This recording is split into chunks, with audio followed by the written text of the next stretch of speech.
All right. Start the goddamn show. The only thing we have to Beer. is Beer. itself. Beer. So many choices. Only no function beer well without.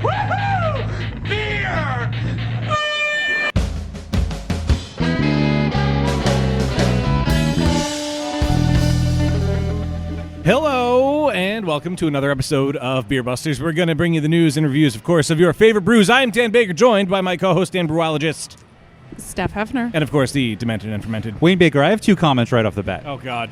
One, I really hope you keep Ethan saying, let's start the goddamn show before the intro music starts. By the way, that was the caption on the thing I just posted. Side note, Greg Orth's episode had something before that, Yeah, so it was- that might be a yeah. thing now.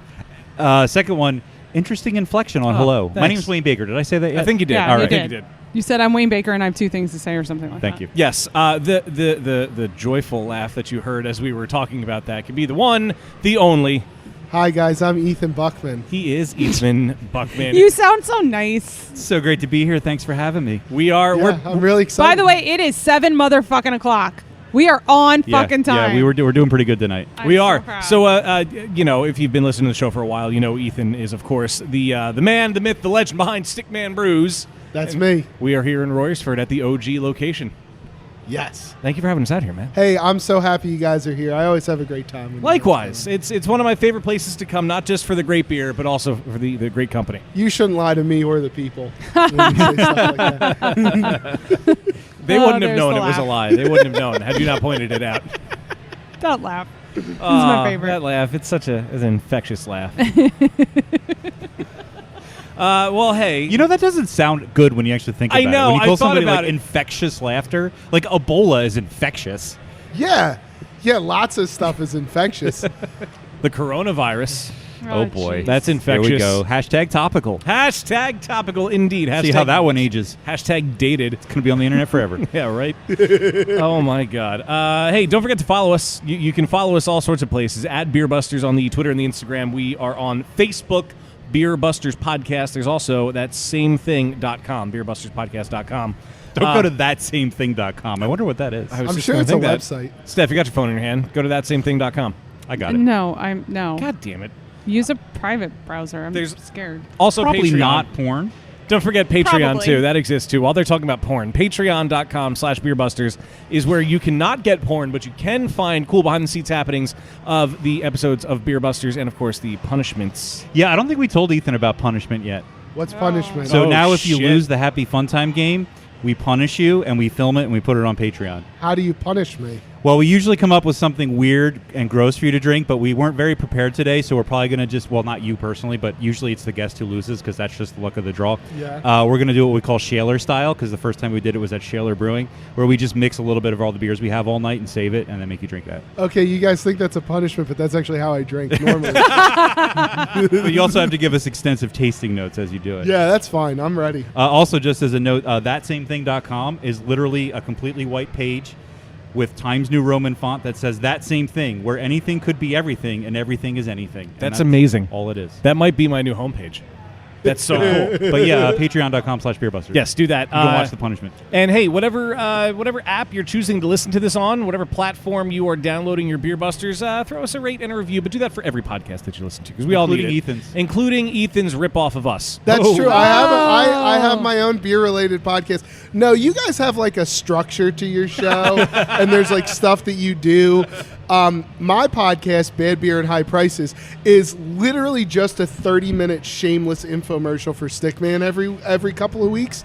And what happens is me, Jim, and Kate go on to this podcast with this guy named Paul, who's from Collision Media, Paul Miller. Collision Media. Yeah. AKA and Hopheads. Hopheads, Right. yeah. They're great dudes. And then, like, me and Jim just, like, yell into a microphone for 25 of the 30 minutes. And then, like, Paul asks, like, a poignant question, and then Kate says something thoughtful, and then me and Jim just yell some more. So that's the podcast. So if that's like sounds like something you'd be interested. You can find that on the podcast wherever platforms. wherever fine podcasts are downloaded. Speaking of Paul Miller, the words I never thought I would Fucking Paul say. Miller. Sorry, Paul, we ran out of time. Paul, we love you. Coming Do back we from, still say that? We haven't in a while. No. Coming back from New York last week, I saw a sign that it was paulmiller.com. That's all it was. And I couldn't tell if he took out an ad for himself outside of New York or if there just happens to be another Paul Miller who did the same thing. Go to paulmiller.com. Go to paulmiller.com. Oh, for crying out loud. How many websites do we have to check today? I don't know, but tell me what's there. Tell me which Paul Miller it is. Are you Paul Miller? Give us a call at 805-991. 991 beer, it's yeah. definitely car related. Yeah, it's an auto group. Oh, Yeah. that's not as fun. Yeah. Go get your cars at So- paulmiller.com. There you go. Buy a car on the internet. Dan, are we doing news? We're doing news. All right. All right, we got a couple to choose from. Do we want, of course it is, do we want Suck It Steph, do we want Feel Good, or do we want Local? Suck it, Steph. Yeah. Oh, I know what that one is. Yeah, let's do that one. All right, we're starting off with that one. Making good on its promise to invest $100 million by 2028 in businesses founded or led by women, which I am behind. Constellation Brands, I want to rephrase that. which I like that movement. Constellation Brands announced a minority investment in Press Premium Alcohol Seltzer through its Focus on Female Founders program. Oh, jeez. Financial terms of the deal were not disclosed. Constellation has a wonderful tradition of supporting women-owned beverage ventures, and their success in building high-end, high-margin brands is a perfect fit for Press Premium Alcohol Seltzer's premium... Really? Why are you throwing premium in a quote twice? Premium positioning. Press Premium... Oh, this fucking article. We're done. Constellation is investing in your favorite seltzer. Well, good for them. They are people that own a business, and when you start a business, you want to make money. So good for them for making money. Side note, if you put the word premium in a sentence 3 or more times, you should not be writing articles. It loses all meaning. You know, Get out. It's funny to me, just like because I don't write professionally, but I like to write. And when I was in college, I wrote a lot. And it is shocking how many people get paid to write who are so bad at I writing know, stuff. man. Yeah. It's terrible. The worst is when you read those stupid listicles on the internet and like shit's just spelled wrong and no one cares. It's like, fuck language, fuck spelling. Who cares? Just click. Yeah, well, that's a different thing. They're not really expecting you to read it. They're expecting you true. to click on it. It's realize also probably AI generated at this point. So. Yeah. I mean, we live in a dystopian hellscape. Of course, it's AI generated. We got there quick from seltzers. We did. I mean, You're there's surprised? There's a logical Not at all, sequential there. not at all. I do have a question. Is Press just seltzers? Were they founded as like a seltzer company? Do they do anything else? Anyone know? I believe so. I would assume so because it's Press Premium Alcohol Seltzers. Premium alcohol Premium, seltzers. premiumly alcoholic premium seltzers. Carbonated alcohol beverages. How would you that are describe premium. how they press them? Is it premium pressing? They premiumly press them? Wait, do they press the seltzer? Yes, it's hard Like pressed. they hard. press the skins hard- of the seltzer fruit? Yes, That's where Premiumly seltzer pressed, comes from. hard God. pressed seltzer. The seltzer berry. The seltzer berry. Yes, it's related to the acai berry. Do they let it sit on It's the acai. Acai. Do they let it sit on the seltzer skins after they press it? I or do guess. They do. They Is steep it more of Skin like to skin a contact. Is it like a rosé kind of technique where it's like a day on the skin, or is it like a full fermentation? And then they split the batch and mix half of it with Four Loko. Yo, did I ever tell you the story about my Four Loko caper? Is that a thing I've ever recorded That on the podcast? sounds familiar. I don't know. I don't remember. All right, I don't know. I'll tell it because I can't be convicted of it anymore. I think I've been past the statute of limitations. That's fair. When I lived in Pittsburgh and I was living in the frat house and like it just started working at the brewery, around the time that I was like working in the brewery and I was like dealing with a lot of like wholesalers and people, is right when like the old Four Loko became illegal. Yeah. So because of my connections in the alcohol industry, I got my hands on a half a pallet of Four Loko that was destined to be destroyed at the warehouse because it was now illegal, and I sold it for $5 a can out of the frat house, and I never made more money in a single transaction. I spent every dime of that like immediately, like as soon as it came in. I was just like, buying illegal stuff and takeout food and things like that. Illegal stuff and takeout. I was food. spending a lot more money on the Chinese food than the drugs, I'll be Is that honest the with you, first but- of the beer names? Illegal stuff and takeout. Oh, are food? we doing another the list? list? The list of beer names Oh my that Ethan God. will never use. Well, illegal stuff and takeout food sounds like a Stickman beer name. Yeah, it does. Do you think you'd be allowed to call it that because it says illegal stuff? I don't know. I mean, it really only if we wholesale it. That's is a true. If you just serve it concern. here, If it we doesn't sell matter. here. Yeah. We're trying to make a beer called Keep Crunk Alive happen right now. We've been all morning tagging Lil Jon and Dem Franchise Boys and the Yin Yang Twins and Lil Scrappy.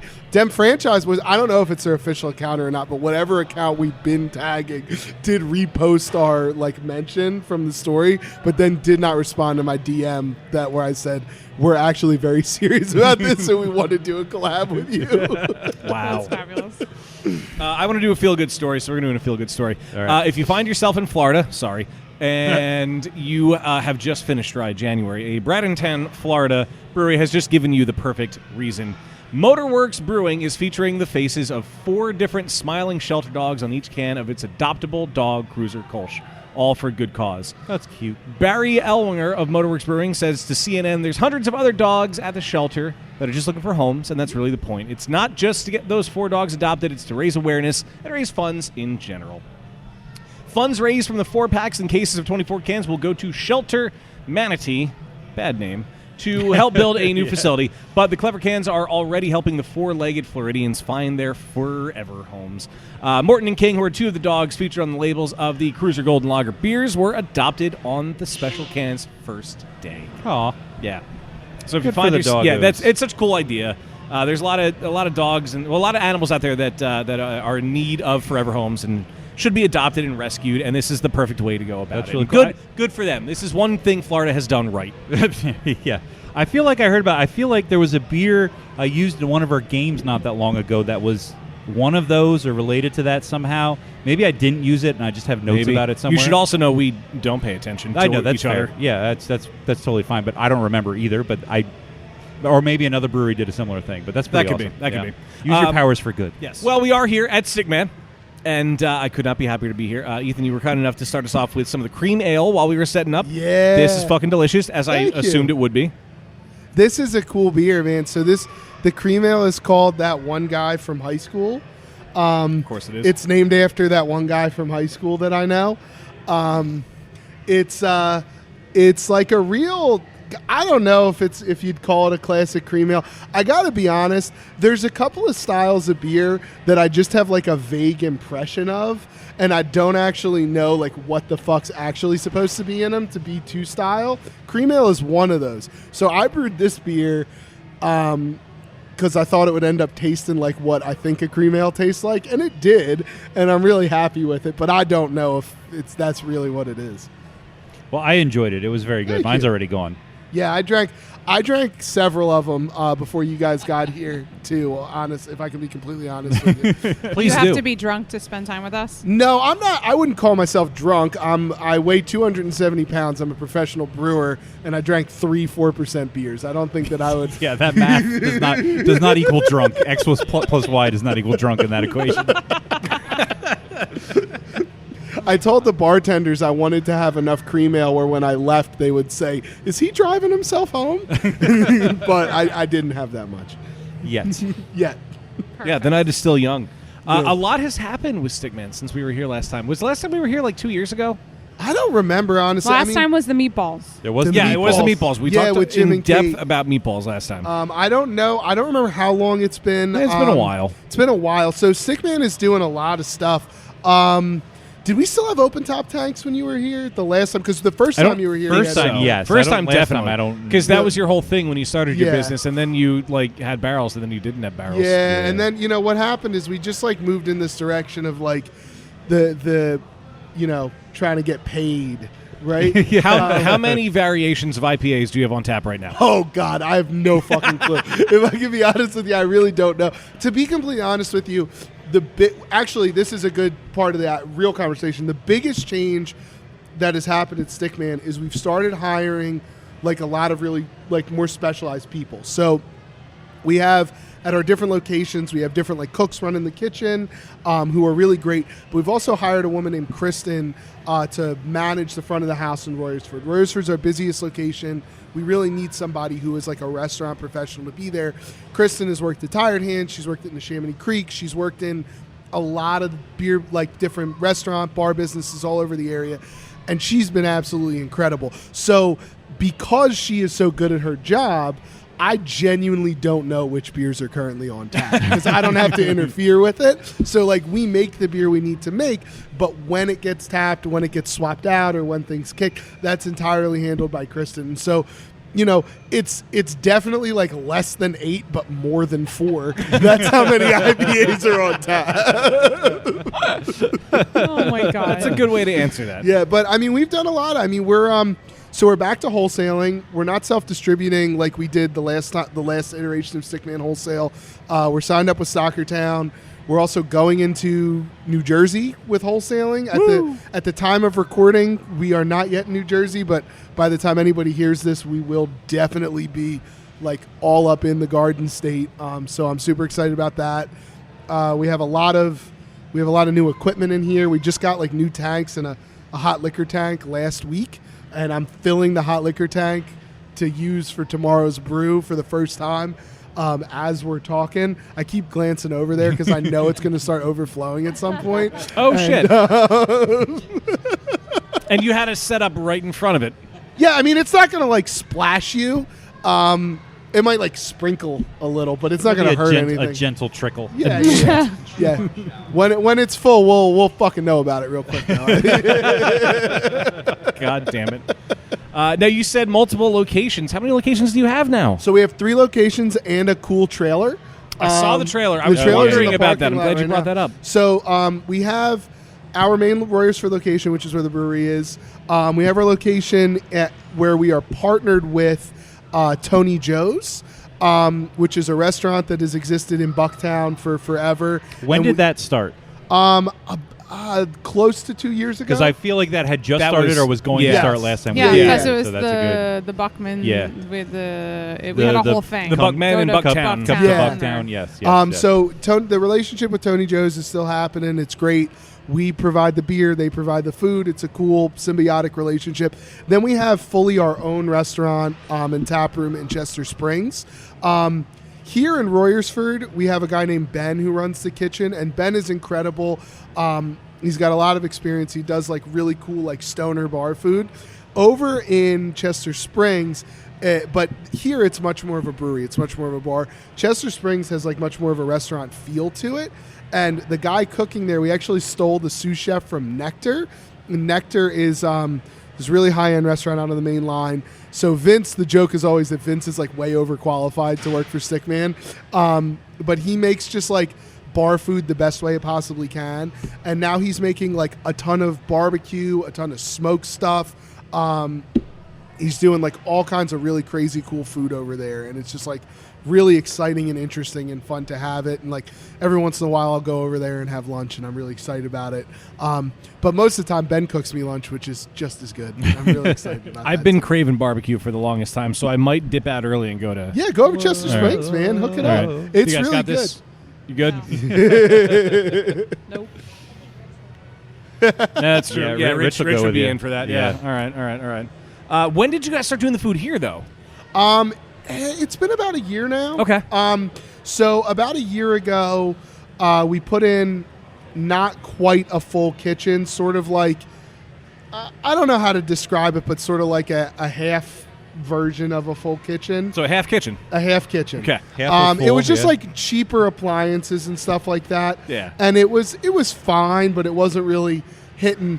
And then in June of 2019, we really upgraded it to like with the hood and the full restaurant scale equipment. And we've gone through a couple of different cooks. The restaurant industry's tough, and cooks are sort of, people change jobs all the time. People don't work out. People go to new things.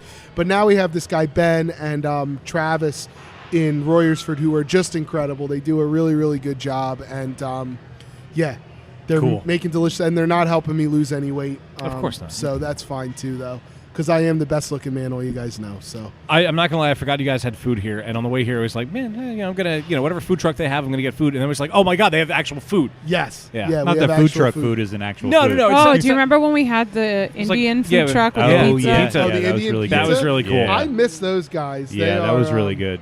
So Now the restaurant vibe, is that something, I don't know if we ever talked about this before, because a lot of, I forget who it was, somebody on our show one time said, I wanted to open a brewery, I ended up running a restaurant. Was that kind of something you guys always wanted to do? Oh God, no! Or you just kind of like the opportunity arose, and it's like, well, it's a good business plan. I'm really happy that we have competent cooks, right? Yeah. Because without them, it would suck. Running a restaurant is like, I did not sign up for a restaurant. I wanted to, honestly, like if it was totally up to me, we would be nothing but a wholesale brewery. We wouldn't even have customers in here. Yeah. And that Fuck the is you would never talk to and anyone. that's exactly why. Like I'm not afraid to say this on the air in public. I fucking hate everybody who comes in here. No, that's not true. We're very appreciative of everybody's business and whatever Yeah, I'm just not their whatever money. I'm supposed Love the to money. say, so you don't send me things on Twitter. Imagine I said Don't that, at me, all bro. right? Yeah, don't at me. But no, seriously, because I'm a professional brewer. I wanted to brew beer and sell beer. I wasn't really interested in like the taproom dynamic.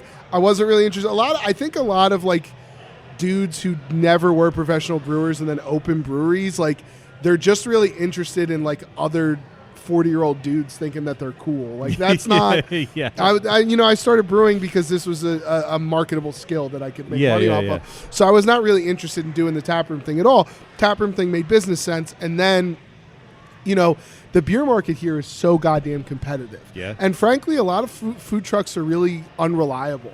And we watch them just kind of fuck around with our customers and not be reliable and not be good. And we said, like, well, we can make this money, but more importantly, we will give the customers a better experience, but also from a business perspective, encourage people to choose us more, encourage people to stay here longer, all those kind of things. So it is the...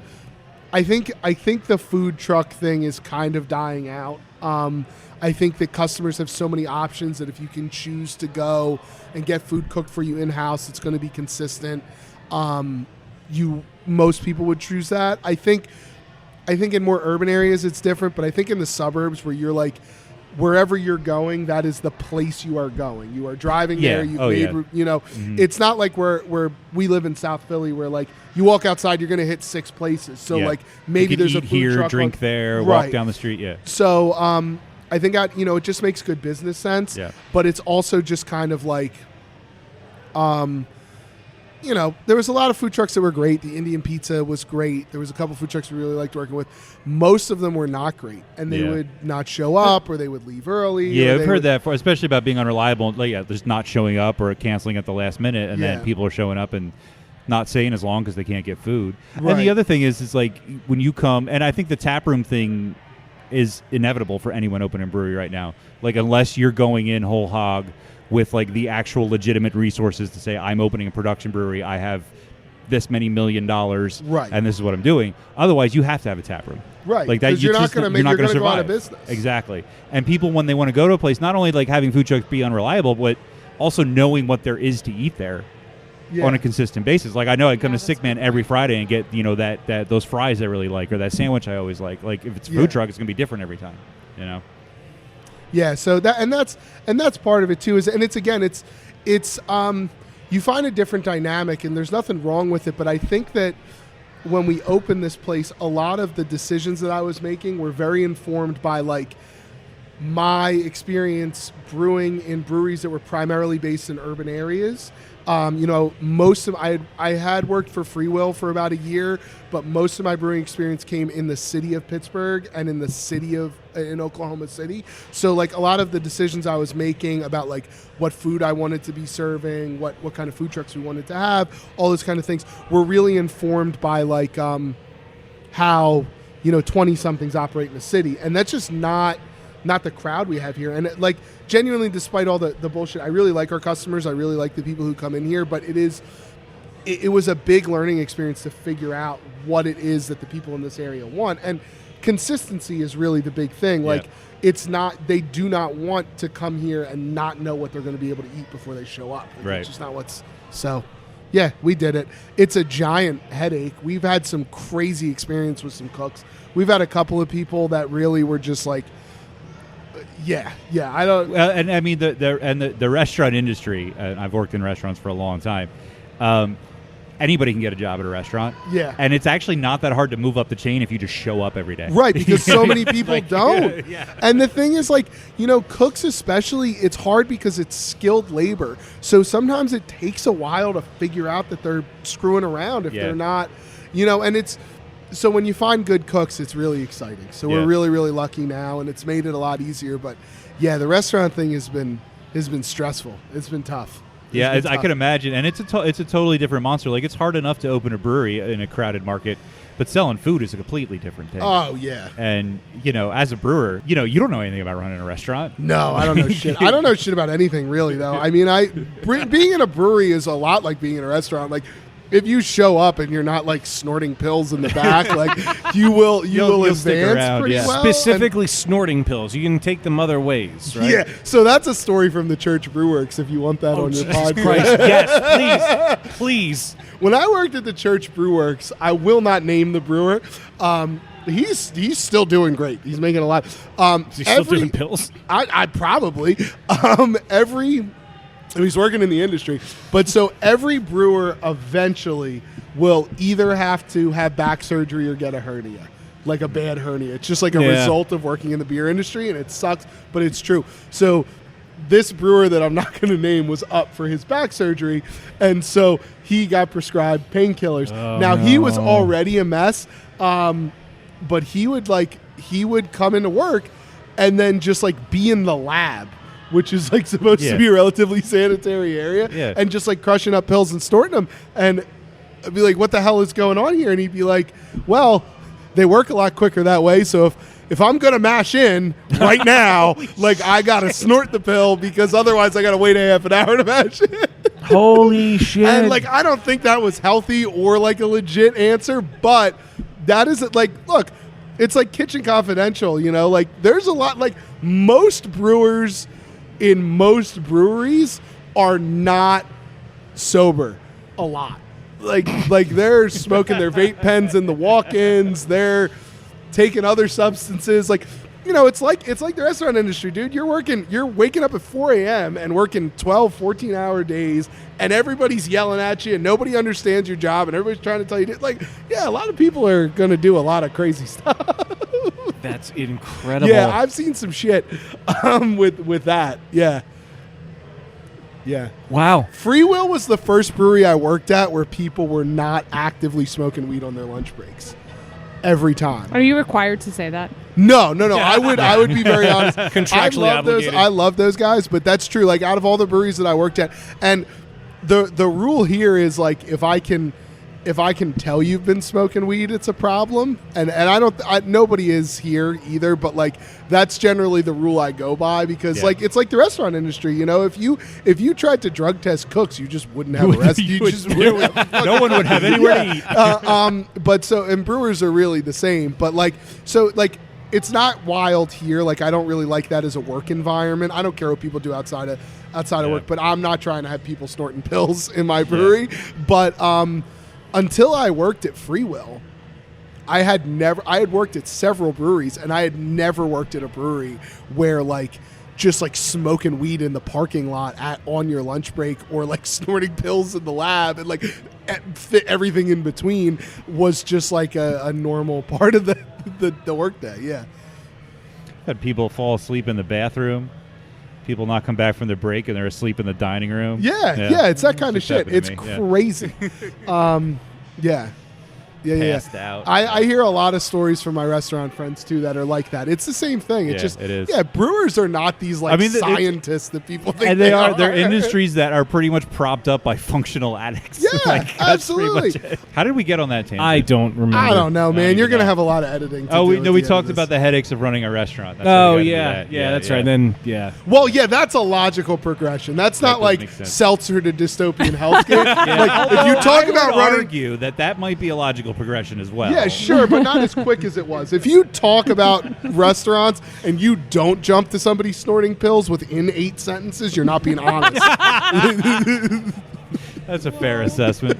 Do we want to get some beers? Yeah, let's drink. Yeah, all right. I need beer. Do it to it. Beer me! we have cans. All the cans. Oh, yeah, dude. Cans. All right, so I brought 4 beers for us to taste to start. Oh, to start. These are some weird ones. I didn't pick anything like mellow. We're not going to do that today. So I will say, just as like a plug of what Stickman does, we do a lot of lagers. We do a lot of session beers. I love those. That's not what we're doing right now. All right? That's just not what we're doing right now, because those are the beers that we're going to continue to drink in between these tastings. So what I've got in front of us, I've got 4 beers. One is a barley wine that's been in cans for like a year and a half now, and it's awesome. I never thought I'd be excited about a can-aged barley wine, but it's here. And then I've got Capitalism. So that beer is called Proto Hipster. Capitalism is a Belgian strong ale with cherries in it. We've been brewing that beer actually forever. That's one of the few beers like from the open top days that is pretty much unchanged from that. And then we've got Stack That Cake, which is a imperial stout of the pastry variety. We didn't put actual pastry in it. It's a bunch of chocolate and vanilla. And then we have Flip Phones and Cassette Tapes, a New England IPA, but one that I'm not ashamed of. One that I you're don't even not know who the fuck you are ashamed of. anymore. Yo, I have pastry gone through a progression. A hazy. I'll tell you, Capitalism and the barley wine sound really interesting. Yeah. Actually, the cassette tape one, I actually think I have had. I like the can. So isn't it better to have a guy like me than like not a self-aware brewer who comes on the show and goes, I've got something so creative for you. I'm so excited for you to try this incredibly nuanced beer. It's loaded with lactose and vanilla, and it is a chocolate imperial stout. Isn't it better to talk to a guy like me? I really want to punch you in the fucking face right now. Isn't it better to talk to a guy like me who's just like, I know that this is fucking goofy. I think self-awareness is the key. All right, so in what like, do we want to start with? Let's flip phones. Can we get it over with? I guess we'll do flip phones. Listen, this is a good one. I'm telling you, I'm into this one. All right. This is like, it's a little more West Coasty. It's like, Oh, you thank guys you. want to shotgun some of these in the parking lot later? I gotta drive. Sure. I'm good. All right, well, Dan's out. I'm always in. Steph's always in. Only for shotgun lagers, though. So this one's like, there's no real bullshit in it, you know? It's, I don't remember what hops we used in it. That's the best answer ever. No, can I tell you something? Real truth. Another like brewery confidential moment. No brewer remembers what fucking hops are in each individual So beer. they just make it up. Oh, they make it up on the spot, and they're subbing them in and out all the time. Like, To be fair to a lot of breweries you've had on the show, I mean, I can't count the number of times somebody's like, I got to check my notes. Yeah. Like, Yeah. But every customer comes in and they want to be like, I taste Amarillo in this. It's like, no, you fucking don't. I've been doing this for 11 years, and I can't sit down and taste like. There's very few beers I can taste the individual hop variety in, and usually it's because you've only used one hop, and it's like a super distinctive hop that nobody else grows or fucks with. Like, you're not sitting down and guessing the 9 hops that are. But there's melon in this for sure. Whole melon? Yeah. No, there isn't. It tastes like it. Like melony, yeah. Yeah, very But that melony. melony comes from melon Who's Melanie? flavor. And what does she taste like? Oh, wow. I like that. So that melon flavor. So this is a thing I tell people a lot, which I really want to go into the beer world zeitgeist more, is a lot of these like fruity hop flavors especially are like regional characteristics. They're not necessarily unique to an individual not like variety. varietal, but regional. Yeah, so like the fruity melon flavor comes from like very typically from new growth German hops, right? Okay. So like whole melon, it's just really intense. Mm-hmm. I do actually think the hop we used in this was Hallertau Blanc, which is a real similar hop. Right. But it's the reason I know that is just because we haven't bought whole melon in a long time, and we bought Ariana and Hallertau Blanc a couple of times recently. Melody, Ariana. I know, right? He's got all the bitches A little in the bit brewery. of melody in my. I told you, I'm the IPA. best looking man you know. Oh my god. I will say it. I appreciate the dankness. Like, it's not hiding the hops with a bunch of sweetness necessarily, which I can get behind. Yeah, I mean, it's obviously still a little sweet. I mean, sweet Yeah. is what sells, but it's like some breweries that I won't name had to like publicly announce that they were not going to use lactose in their beers anymore because they were like hurting people. Our lactose is the lactose that we use in some of these beers is like pretty limited. It's like a very small percentage, if at all. I don't like it. Of course you don't. It's okay. It would. I think that's the first time I ever actually admitted on the show that I don't like a beer. Usually I'm just quiet. And we have a don't good say enough anything. relationship with Ethan that I'm sure he appreciates. Hey, listen, I don't give a shit. It's know not the you beer don't. I would pick to drink either. If I'm completely That's the honest thing. with you. It wouldn't be my first choice by a long shot, but I don't hate it. Well, but that's the thing is, it's like, but see, that's the thing is like, this is, you can be honest about it. I think it's frustrating when a lot of like beer publication, people who are very deep into like the beer world in like a real way, like they're professionals in it, they do what you guys do. Like typically you would not find a person who is like a true beer professional in any sense who is drinking New England IPAs. Like this beer, like when you taste it, it is exactly what a New England IPA is, and that's why we typically are not super jazzed about it, you know, because it's sweet and it's fruity, and that's what it's doing, right? It might be the label, but it's slightly vaporwave as well. Yeah, it is super vaporwave. I'm not gonna lie. I like the label. Yeah, the label's dope. I actually do like. I do label. really But like the this is label. one of our more successful New England IPAs. People really dig this. It's not my style. You know, I'm not a big hop guy to begin with, but I'm certainly not a big like New England IPA guy personally. But like, you know, we talked about this last time I was on the podcast. Like, it's a business. We got to sell the stuff that sells. And the fact of the matter is, when I brew a beer like this, it sells at 10 times. I brewed this batch of Proto Hipster that we're going to taste like a year and a half ago.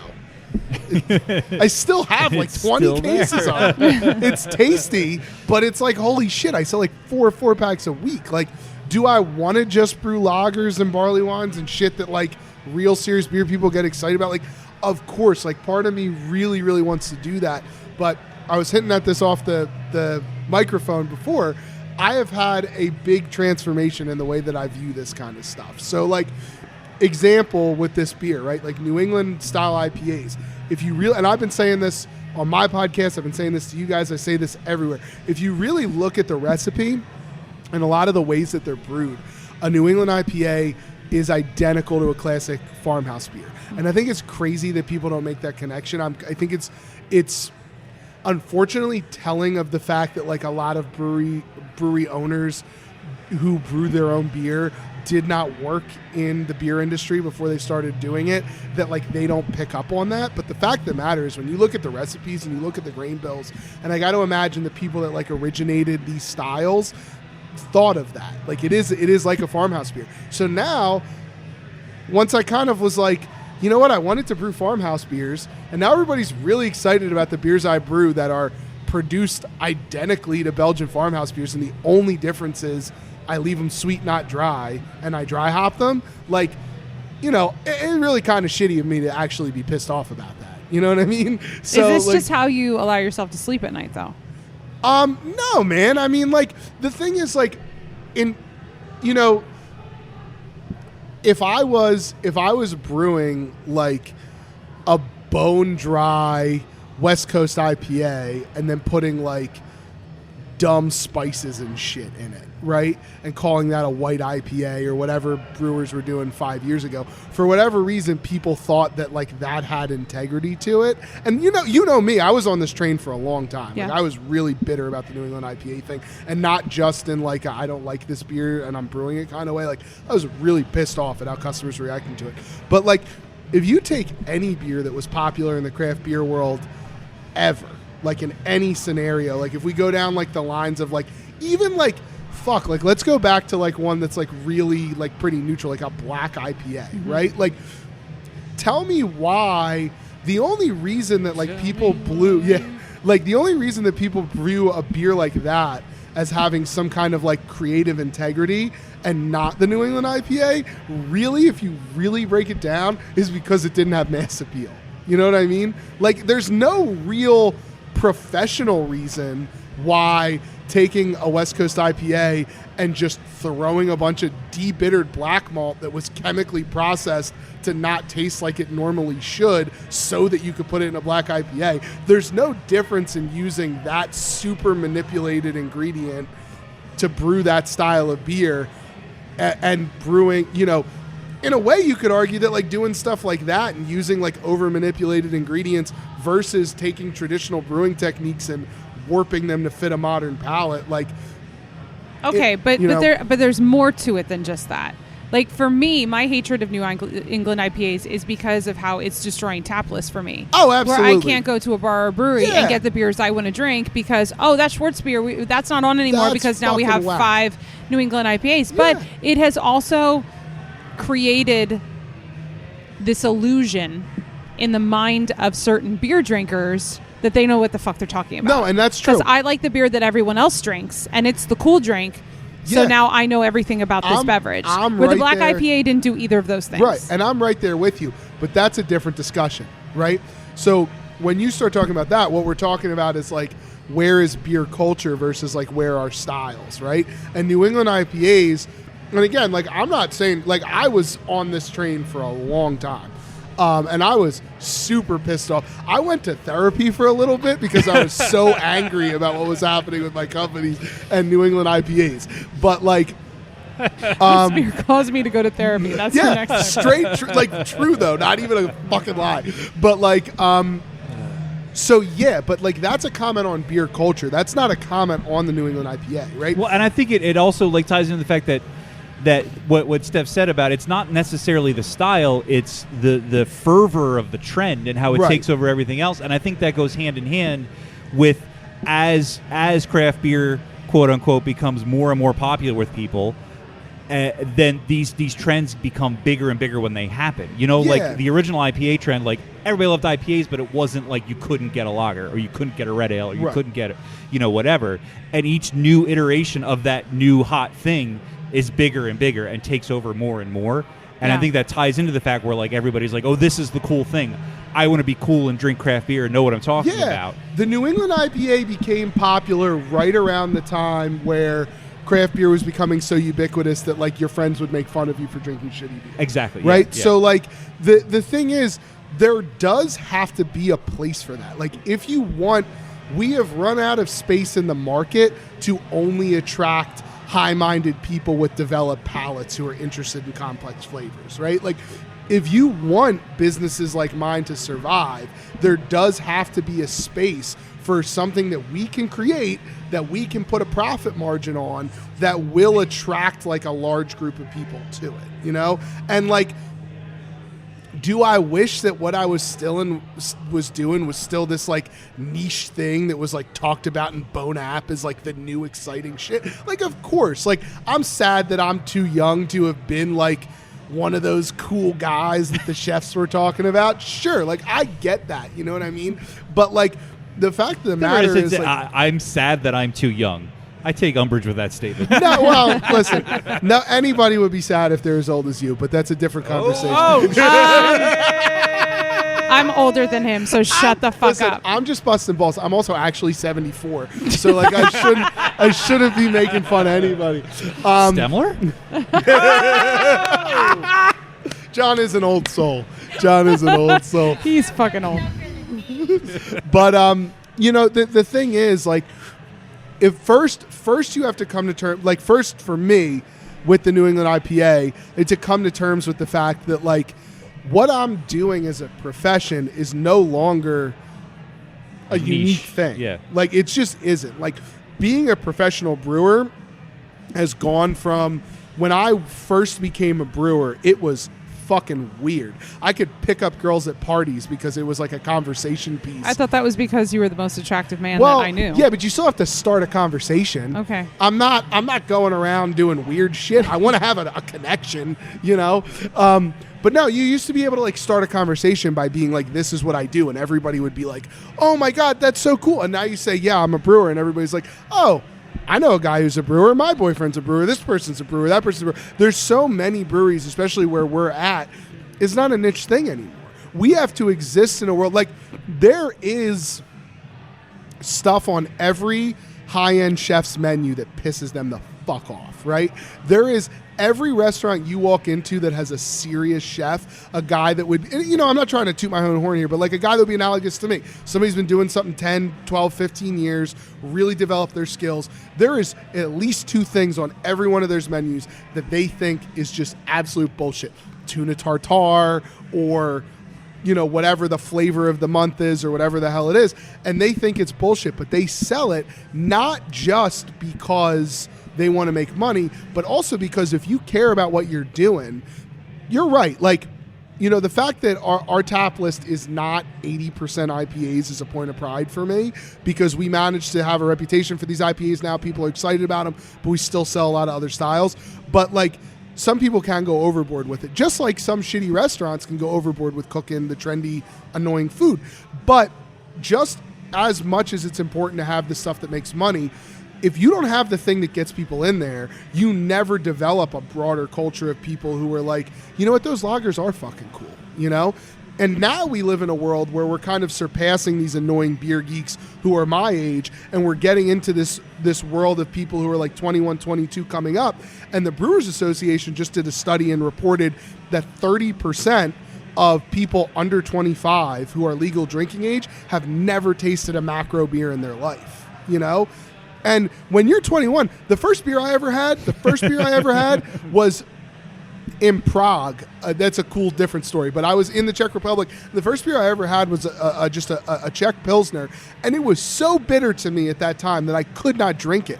Czech Pilsner isn't actually a genuinely super bitter style, but my palate wasn't developed. If you don't have something like a New England IPA that gives you those fruity, sweet flavors that can introduce you to what hops are, that can introduce you full-bodied liquid when you're just used to drinking vodka sodas at a frat party and water, full-bodied liquid can freak you out. If there's not a thing that's going to get you used to the acquired texture of a full-bodied beverage and like the concept of like bitterness being a pleasant flavor and all that stuff, when you're and all you're drinking is craft beer, you're not gonna perpetuate beer culture. We need something that hooks people in, you know. So like, yeah, the fact that like there's a group of 30-year-olds who have like never, like, are still upset that they weren't popular in high school, who are like on the internet, you know, really riffing on this New England IPA thing in a really aggressive fucking way. All right, calm down. Calm down, all right. And there's and just because there are like a lot of breweries and bars that are really irresponsible about like how they curate their tap lists and stuff, like all those are fair criticisms, but that is, you know, that is immaterial to like certain new styles of beer. And this is a thing that I really had to come to. Like I had to deal with it because I too was very frustrated. I was like, why won't people just try the shit that I'm making? It's good. But like I kind of had to, you know, I had to get myself there. You know, but, and like, it's funny that I'm really struggling to think of, because it like every time this conversation comes up, it always makes me think of like music and genres of music that start out underground and niche, and like when you really love something like that, you know, when you're a fan of something, you want it to keep happening. But in order for it to keep happening, it has to become more popular, essentially. Yeah. And once it becomes more popular, it has to be watered down. It has to change. It has Absolutely. to become more homogenous. And that's what happened with beer. And so it's like this weird, like, catch-22 where, like, nothing is ever going to stay niche without either becoming mainstream or disappearing. Right. I can still listen to the Wu-Tang Clan and like that, like just because like Lil Pump is on the radio saying dumb shit doesn't devalue how Method Man is the greatest lyricist of all time. Right. You know what I mean? Yeah. Like it's the same kind of shit. Like it's yeah. I don't like them either. I don't want to drink them, but a lot of people do, and I want their money, and I also want them to drink that beer and then try the Belgian Double after, and they'll never try the Double if they don't try the New England IPA first. Remember when we had Psychosomatic? Yeah. Yes. Yeah. That was the first beer of yours we ever had. That was. Yeah, that was a great one, wasn't it? That was a fucking amazing I'll beer. give everybody new cups so we don't Wait, have we're wasting all this plastic? Can we just rinse? I don't we care. could. What I you don't have rinsed. any water. I don't have any water for you right now. You can use a hose if you want. I mean, I'll rinse if you have. Well, you don't want my water. My back washes, and I haven't washed this I didn't bring water bottle in like months. Whatever, it's fine. Stickman beer. We're State Farm brought it to the Homebrew Club, and I was hooked ever since. Oh, thank you. And we still make that. We still make beer from a farm. We still make a lot of these super farmhousey beers. You know, it's just like we also make a lot of these, and we sell a lot more of them. What are we drinking next? That's the clean pile. We're drinking the pastry stout. I'm going to next. do both beers that are going to annoy you first because these are substantive conversations, and then we'll drink the two beers that you're going to be excited about. So we're drinking the pastry stout. Yes. We were drinking I the think pastry I'm stout. okay with this one. I did not have that one. Yeah, so stack that cake. Now, look, I'll be honest with you. Flip phones, Stack that cake up. flip phones, Stack and that yes, cake up. You can't have Stickman and not sing Prodigy. Does it work? flip phones and cassette tapes is like down the middle New England IPA, right? It is everything you hate about the style if you don't like the style, and it's everything you love about the style if you do like the style. I have another can if there's not enough beer in there. Stack that. I got another can too. Yeah. Stack that cake is a lot more what I would think of as like balanced for the style. Like some of the flavors are really intense, but we try and make it like not too sweet for what it is. It tastes like chocolate cake. Cake. Oh, There it is. whatever. It does taste like chocolate cake. I think we had this last time we were here. Yeah. And you Did guys, you? I think so. Oh, should I go get another stout then? Is it a pastry stout? Yeah. Did we have this before? What's the other one then? I got Breakfast for Dummies back there too. I know we've had that one. That's why I thought you had that one before. Yeah, I don't remember having this one before. No, we I think haven't we- had this one on the show. Really? I don't- Yeah, because I think I maybe talked about this one. Maybe that's what it Maybe. was. Yeah. Because this is we've brewed this beer a couple of times, but this is a relatively new beer for us. We've only been brewing this for about a year. All right, I know you guys give me shit for it, and it's not the best kind of beer, but I like pastry Well, stouts and if they're even- done Oh right. wait, we did. We had this on episode 139. See, Yeah, well, whatever. see, What I was just gonna say is I don't mind these kind of beers for like tasting. Yeah. To have like a taste like if I drink a beer, I'm like, oh, that tastes like a liquid fucking candy bar. That's delicious. But I don't want to have a pint of it. Like I Yeah, want to drink sure. beer too. But like, yeah, this tastes like a chocolate cake. It tastes good. Yeah, that's what I'm saying, man. But the thing is, like, this is part of my new view on this, right? Just Born like again. This is new Ethan. New and improved? Question mark. some foods are meant for you to have a little bite of. Yeah, yeah. You're not meant to put a raw Stilton cheese as the only cheese on your grilled cheese sandwich.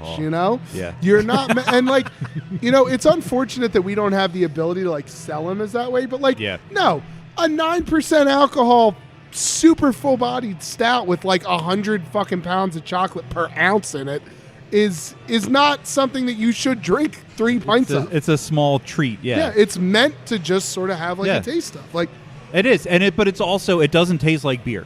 Yeah, no, it does not. You know what I mean? Which is fine, but I also really like beer. Yeah, So, like, my main yeah. thing is that I like beer flavored beers. Yeah, exactly. I agree. I totally agree. So, I but- wonder though. We're talking about like the saturation and like a whole generation of people growing up with New England IPAs, where essentially there is a large group of beer drinkers who aren't really beer drinkers; they're IPA drinkers, and whatever.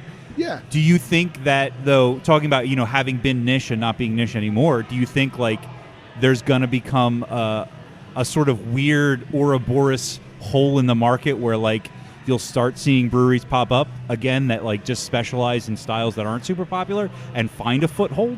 So that's a really complicated question. I think the market is about to pop. I think you're going to see a lot of people go out of business in 2020. I think Yeah. you're going to see, and then when that happens, I think you're going to see guys that have stable companies like mine, like Free Wills, Yeah. who are a little more ingrained in the market, be able to start do some more intense stuff because we're not just like fighting for scraps. But, look, I think that all of these questions and all of the concept about it comes from sort of like this premise that like as craft beer drinkers, like as people who really appreciate beer, like a big part of our goal should be as many people as possible should view like beverage in general and beer specifically the way that we do, right? And the reason that we all feel that way is because when we got into this world, it was like a thing you kind of had to evangelize for. You know what I mean? Now it is not. Yeah. And I think that you kind of have to reckon with the genuine reality that like some people are just don't give a fuck about it. Some people are just never, that is not going to be the thing they're interested in. And there are going to be a lot of things that they're interested in that you're not, and like, it went from a thing that like we had to kind of fight for relevancy of to a thing that is just like ingrained in the culture. Yeah. And now that it is ingrained in the culture, we won the fight. We said this deserves to be relevant, and now like the it same is. point I was trying to make. Like once you win, it's like, oh, this kind of sucks. Yeah, you know. Yeah, that's what happens. And it used to be though. But it used to be you talk to people and like they'd be like, everybody's drinking Coors Light, everybody's drinking Bud Light, everybody's drinking these crappy beers. But that's fine if that's what they like. That's cool. Whatever. Let people do what they want to do. But now that thing is like craft beer and it's the thing we like. Now it's like, whoa. But it's not. But it's not. I mean, that's the thing is like part of it too is it like leads to more. It leads to more variation. It leads to more distinction, right? There was a point where like if somebody had a shitty beer at a brewery that was like a microbrewery, craft brewery, they'd be like, I'm not into this craft beer thing. But now, because it's so ubiquitous, it's not like that anymore. I don't think the discussion of like craft beer versus big beer to me is like a little outdated. I don't think that's not the line is blurred to the point where right. Yeah. And I don't think that people anymore are being like, I think that the average person at the very least is like aware that like there are many styles of beer. Yeah. You know what I mean? So like there are going to be people that are going to try IPAs and then they're going to be curious, and maybe they'll do the dumb thing where they try a Guinness once and go, I hate dark beers forever. But maybe they don't, maybe they say, that one I had with chocolate was really good. I'll go try the Rasputin because I liked it. You know what I mean?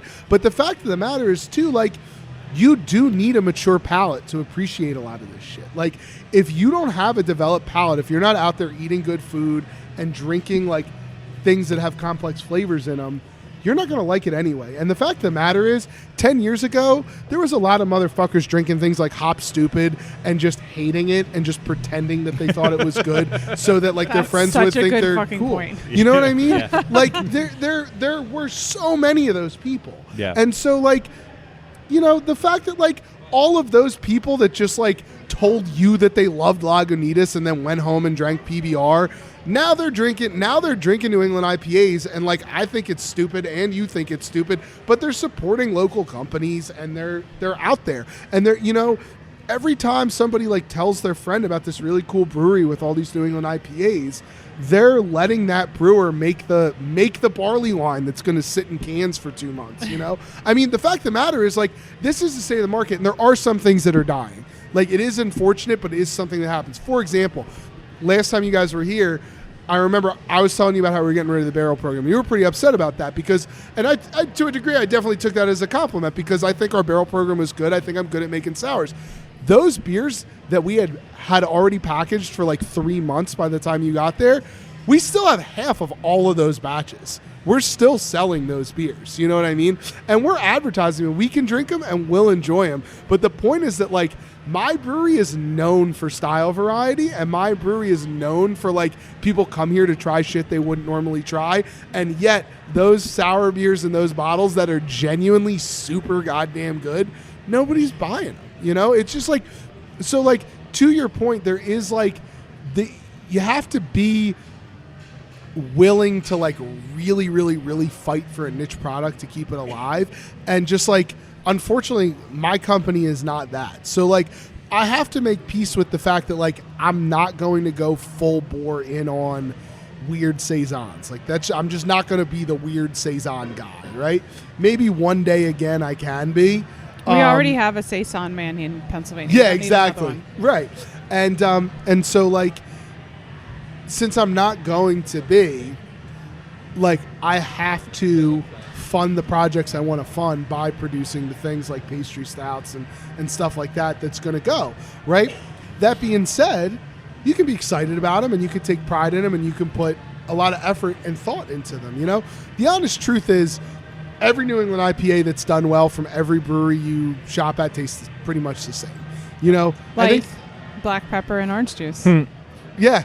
Mm-hmm. And I think black that, pepper and orange juice. I think that store-bought is our flagship one is like a little unique, but the fact of the matter is there's not, if I put store-bought and that flip phones and cassette tapes in front of almost anybody, even Jen who's making faces at me off the microphone, I'll bet you $100 right now if I did it, you wouldn't be able to tell the difference. Okay, do you want to do that after? Because I have $100 in my wallet, and I will do it with you, and you won't be able to tell the difference. I'm going to write this down.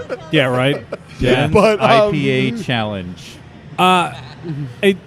In the interest of time, because Yeah, we yeah, I'm have sorry. a lot to do. I'm sorry. No, I'm ranting. it's fine. It's fine. I love that you are so passionate about this stuff. It's something you don't get much anymore. However, we only have a limited amount of time. Yeah, I'm sorry. I'm going off. I can skip Know Your Beers. okay. I mean, no one really gives a shit about this. You said it. Hey, let's try this capitalism. I'm Let's also be honest. thirsty. I want another beer. Let's be honest. If we start talking about seltzers, that's going to be a whole nother episode. That's true. That's fucking true. We're going to drink a seltzer from Stickman on this Oh, we have to. podcast, Yeah. and you're going to fucking love And it, it's too. tonight. No. All right. Here's capitalism. All right. I'm going to be briefer. Here's man. capitalism. I did my rant. Now we're going to be briefer. Briefer. Yeah, I mean, you can We're still. gonna be briefer. Capitalism is a Belgian strong ale. It's got cherries in it. How do you keep your podcast to a half a fucking hour?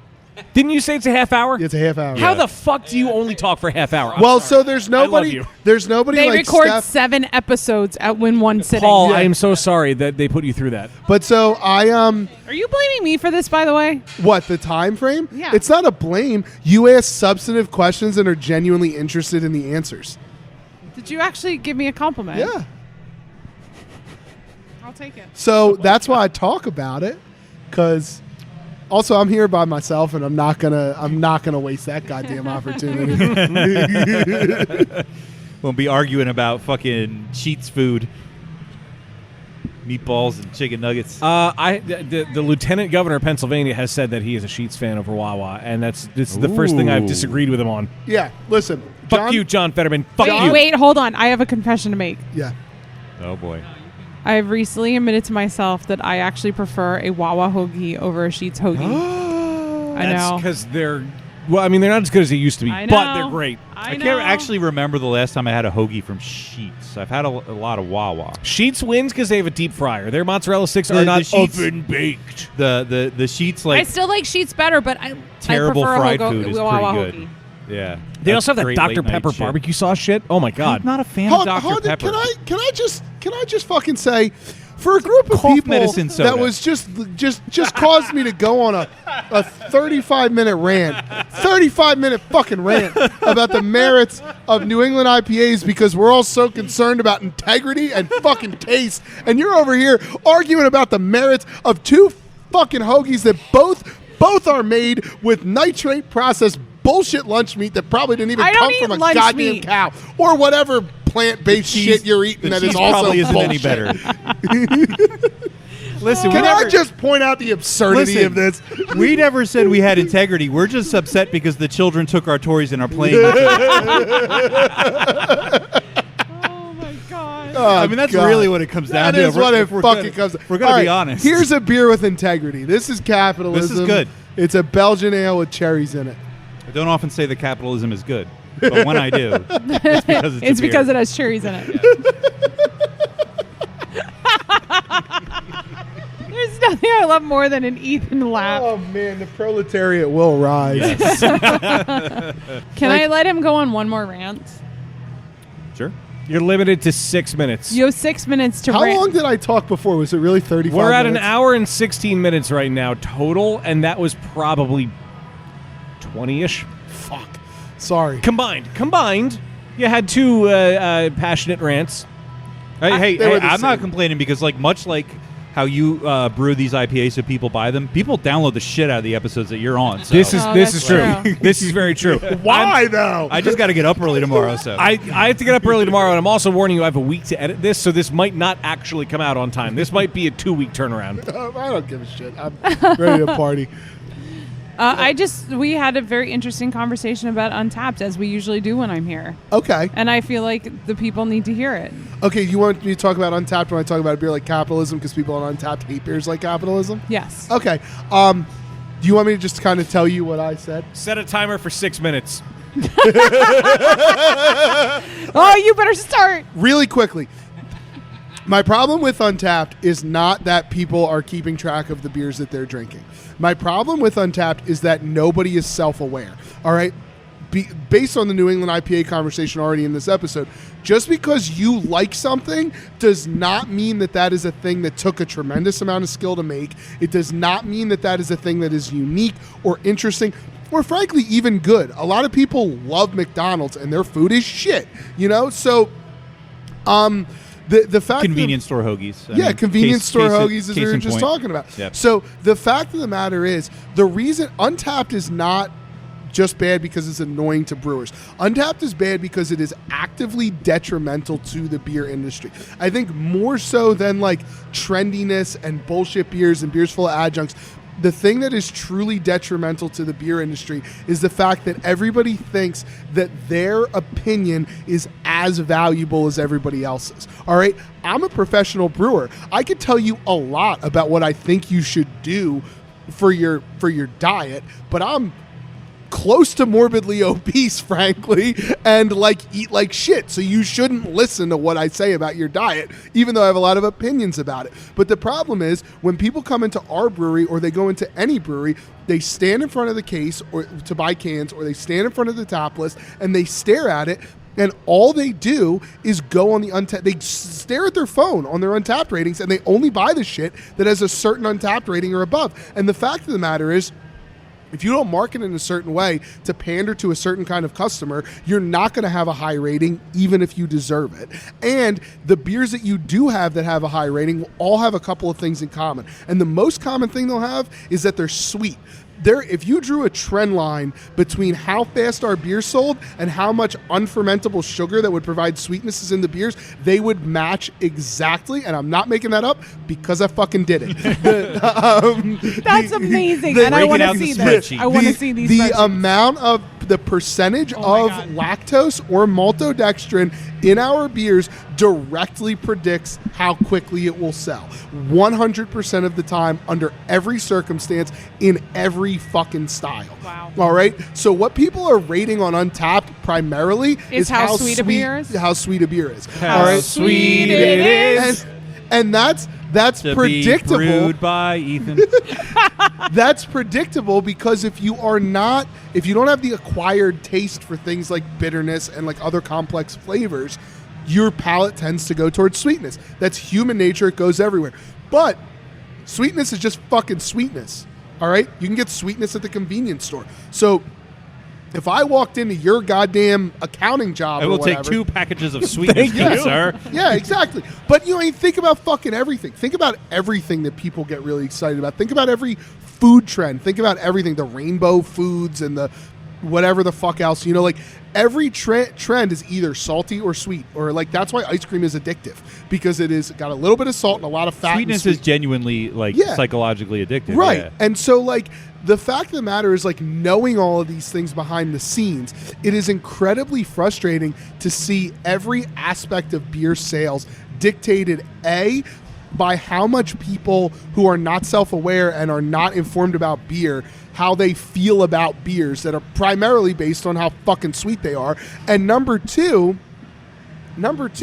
knowing that these guys will then other people will then never try or learn about genuinely good and interesting beers because they're going on Untapped and just being told to buy the sweetest fucking thing. Double Deuce is our highest rated beer on Untapped. It is not a joke to say that Double Deuce, I would have fired people over at a different brewery in a different time. If somebody made that beer under my watch when I was working at Free Will, even that recently, or when I was the head brewer at Mustang in Oklahoma City, or any of the other breweries that I was involved in managing, I straight up would have fucking fired somebody over. It is, to me, unpalatable. It is so sweet. It is our most popular beer. It has also got the highest percentage of lactose out of any of our beers. That is directly predictable. And all Untapped does is rate how sweet the fucking beers are. And I'm tired of it, and I goddamn hate it, and I'm tired of pandering to people and pretending that they're stupid fucking internet opinions that are almost entirely based on, this beer's sweet and my friend said it was cool too and it has a funny label. Fuck you. I hope that was concise enough. How much time you got left? A minute and 3 seconds. There you go. Wow, Oh, 5 minutes. You made it in 5 minutes. Holy shit. This is why I Ethan's give every 5-minute logger that I check in, I give 5 stars. Yeah. Thank you. I'm trying to. Bit by bit, chip away. I'm chip trying. away. But it is frustrating because I have a minute. I will say it. It's just is I still have a minute. I was this close to canceling it. I am. It is in all seriousness. This is the last thing I'll say about it. It's truly frustrating to know that genuinely my sales and every brewery sales and the willingness for almost every customer at this point to try new styles is 100% dictated by what a bunch of people who are by no means experts think about stuff. And like your individual opinions as consumers are important, but frankly, like there is a place in the world for the informed critic, and you probably are not the informed critic, and like it is shitty that like your opinions are being entirely dictated by what people who are truly uninformed are telling you to do, and that you're not trying other things because of Untappd. And we're done. Wow. I want a barley wine. I actually... I do want a barley wine as well. I prefer to say I want a barley wine. Oh, Jesus. Well, Hey, I like barley wines now. So let's not forget... First of all, let's not forget we have to save some of each beer for the punishment. So let's not. Let's make sure we have some of each. Is there any more cake?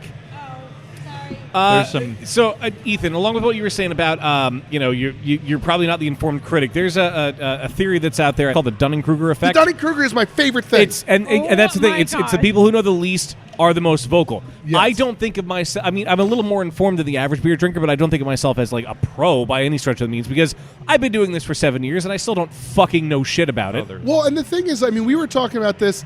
I don't know if I was being recorded or not when I said Probably. this, but like, I don't. There are a lot of beer styles that like I don't know what it actually technically is supposed to make them, but like cream ale. We were I have making a that really cream ale. weird question, especially if you were to hear it out of context. Is there any more capitalism down there? Yeah. All right. I'm trying to keep a collection here. However, I tend to keep my opinions slightly to myself about Right. these kinds of things because it's my opinion. It is not yours. It is not a fact. It is my opinion. Yeah. I will tell you if you ask, but I will not stand on a soapbox. Yeah. And like it's just just take it. But I think the big thing is, man. I think the big thing is the important distinction here with my rant about Untappd is that like, and just in general about like review apps and all that kind of bullshit. The important thing is like every time people hear me do this on my podcast, on this podcast, at the bar, on a Instagram rant, which I've been known to go on occasionally. What people take away from this is Ethan hates Untappd and thinks people are dumb. And that's not what the deal is. What my beef is not with people having uninformed opinions. Everybody has uninformed opinions, and you don't become an informed person without starting with an uninformed opinion. My beef is with people being unwilling to distinguish between who is and isn't informed. Right. That's the problem that I have. Well, that's a bigger societal issue, Yeah. really. It's not just beer. No, it's not just beer, but And it's the internet exacerbates that problem. It makes everybody think that their opinion not only matters to everyone, but is also like somehow valid about things that you may like. There's a reason that that people like who critique things generally are people who know a lot about those things, right? Or at least that used to be the case. Yeah. Now every Tom, Dick, and Harry can fucking post something on the internet. I blame Yelp. Yeah, Yelp is like the worst. progenitor of that, because before Yelp it was you had to have a blog, you had to And have it took like that's what it a took live effort journal to have a goddamn blog. or MySpace. Yeah. But then like Even it the suddenly tiniest became, bit. like the crowdsourcing of opinion is not necessarily a good thing. We gotta let me tell you about Yelp. This is what Yelp is. Do you want to set your timer? How many minutes do you get for Yelp? No, I got this. Free for This is Yelp. concise. This is concise. All right, good. We got a 2-star review, and on the 2-star review, the person said every aspect of the experience was perfect, but they told me they did not allow dogs. But they said since there were no people there right then, we could bring our dog on the patio. But typically they do not allow dogs. So you got what you want. So we don't allow dogs on the fucking patio because it's a health department regulation in Montgomery County. So these people gave us a 2-star review because they acknowledged that every aspect of their experience was perfect, and they acknowledged that we had a policy that they didn't agree with, and we bent the rules for them because we were trying to be nice. And the reason the policy exists is because it's literally a law. And for those reasons, you got a 2-star review. And when you give somebody a 2-star review on Yelp, what you're actively saying is, we don't want you to patronize this business. We encourage you to not give these people support. So fuck Yelp. Fuck Yelp. Fuck Yelp. And they're extortionists. They call you and they tell you that if you sign up for your advertising, they'll send you customers, which is bullshit. And then they start magically, good reviews start disappearing from your page.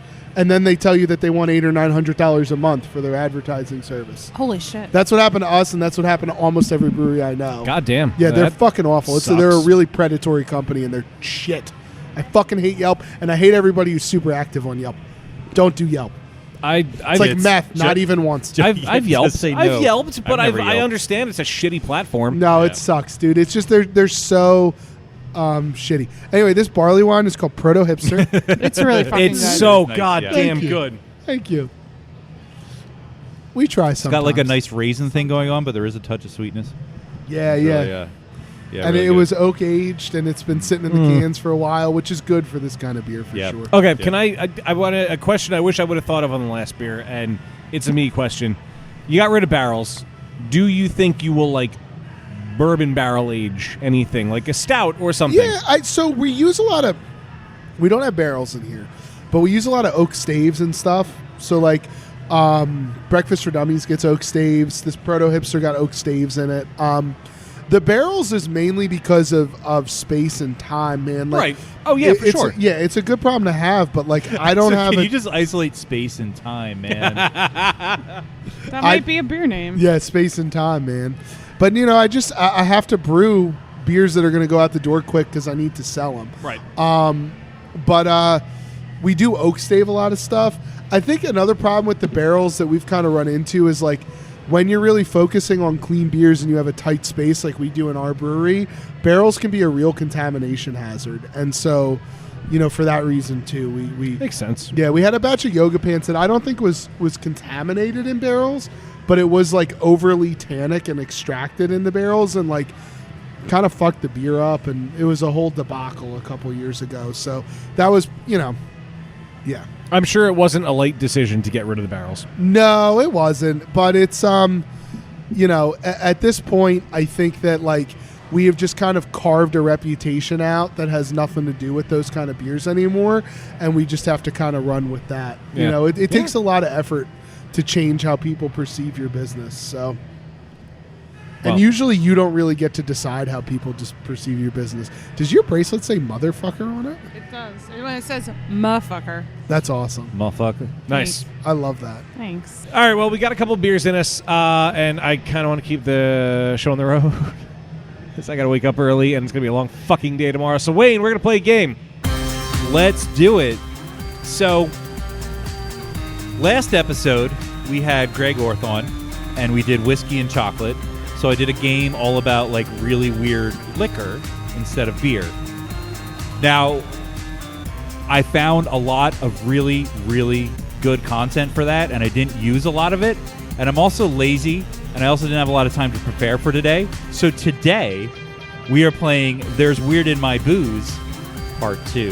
Do you know that I used to distill also, and I still do it? I feel like we've talked about that before. Yeah, so I'm fine with liquor. Let's go. So I was kind of worried because it's not like thematically appropriate, but I guess like, we can make that Yeah, connection. I used to moonshine. I had a liquor still hidden out in Ligonier, Pennsylvania. I used to make a lot of moonshine. Well, there you go. There you go. So Weird in My Booze Part 2. This is, of course, a variation of There's Weird in My Beer, where I tell you about a beverage that has a very strange ingredient, give you 3 options of what that ingredient is, and you have to guess. Now, we all know there's no prize for winning Happy Fun Time games, but there is, in fact, a punishment. Continuing in the theme of kind of shooting from the hip, today we're doing a Shaler-style punishment. So whoever loses today's Happy Fun Time game is going to have to do a suicide pour of a little bit of all the beers that we are drinking tonight. That's on the way better episode. than the punishment last time. The last time it was an infected whitehead. It was a whole thing. Well, actually, yeah, Jen really liked it. She finished it.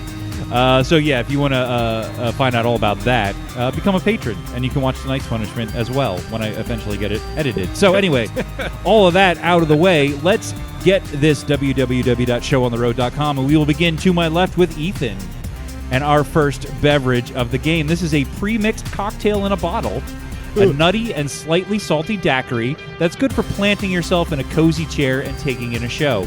It combines two flavors that may seem a bit odd, but actually play quite nicely together. Is it peanuts and potato chips, sesame seeds and popcorn, or eggplant and pretzels? Jesus Christ. Can you say the options again? Peanuts and potato chips, Uh-huh. sesame seeds and popcorn, or eggplant and pretzels? I guess it's peanuts and potato chips. Saying peanuts It's a and daiquiri, you said? potato chips. It is a daiquiri. It's a pre-mixed, it's just in a bottle, sort of like a cocktail in a bottle. Dan? It's a cocktail in a I bottle, don't want- baby. You gotta Any rub of- it the right way. I don't want any of them to be right. Yeah, peanuts. All right, Dan also going with peanuts and potato chips. And finally, Fuck. Steph. Your other options are sesame seeds and popcorn or eggplant and pretzel. I'm going to say sesame seeds and popcorn. You are going to say that, and you're going to be correct because that's what it is. Yes. Wow.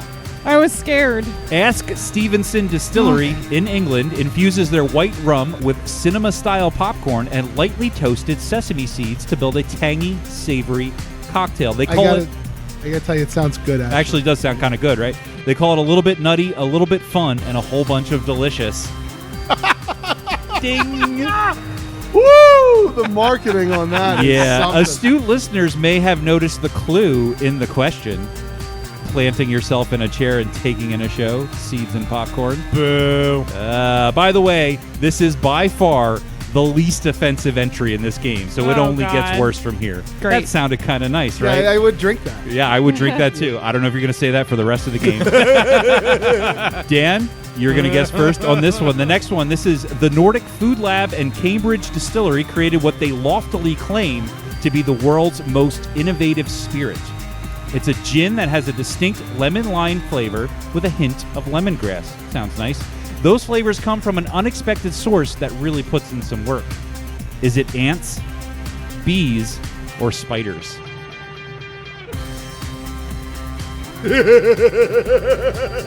Ants. Dan is saying ants. Steph? Spiders. Oh, Steph's saying spider. I'm gonna go with ants too. Oh, Dan and Ethan are correct. It is, Damn in it. fact, The clue is in the ants. question. It was. It Puts in a was. lot of work. Yep. Shit. Also, like ants are. I'm too buzzed to pay attention to this shit. Ants are an ingredient in some weird, like indigenous South American foods, and they're supposed to taste kind of nutty. So Yep. This is anti-gin, is what it's called. God. The very first gin in the world Anti-gin. to be made from insects. Each bottle contains the essence of approximately 62 redwood ants, along with hand-foraged botanicals, including juniper. Wait, isn't it forged? Hand-foraged. Foraged? Like you Isn't it forage. forged? Yeah, like you're. No, forage. Like you're foraging. Also, did they For count berries? the 62 of them? Approximately. It's probably by weight. Some ants are fatter how than little others. fucking gin are these guys making if they're hand foraging? Wildwood avens and nettle. I mean, apparently they pick all that by hand. And that complements sharp citrus notes that are created by distilling the ants. The ants produce a compound called formic acid, which is reactive in alcohol and creates the lemon lime and lemongrass flavor. For added flair, the bottle is labeled in such a way that makes it appear to have a pile of ants settled in the bottom, which is kind of funny. I want to drink that. I would drink that. Too. Anti-gin, I'd try it. It sounds like it tastes good, but ants, you know. Moving on, and Steph is going to guess first on this one. This is a type of do-it-yourself quote-unquote wine invented by Eskimos that you won't find in any liquor store because it wouldn't fly off the shelves. The process of producing this drink is fairly simple. Stick the magic ingredient in a bottle and leave it to ferment in the sun. Is that ingredient a salmon, a seagull, or crushed dragonflies? What? What fermented animal are Eskimos drinking is what Wayne asked you. Salmon, seagull, or crushed dragonflies? Salmon? Salmon? Question What mark? kind of question is this? Ethan. Dragonflies don't live where Eskimos live, Wayne. I'm going to go with salmon, too. All right. And also seagulls going with don't salmon. either, right? They might. I'm going to go seagulls, and I was going to say dragonflies, and the clue was in the question. Dan is absolutely correct. God damn it, yeah. Fuck. It is seagull. What's the clue?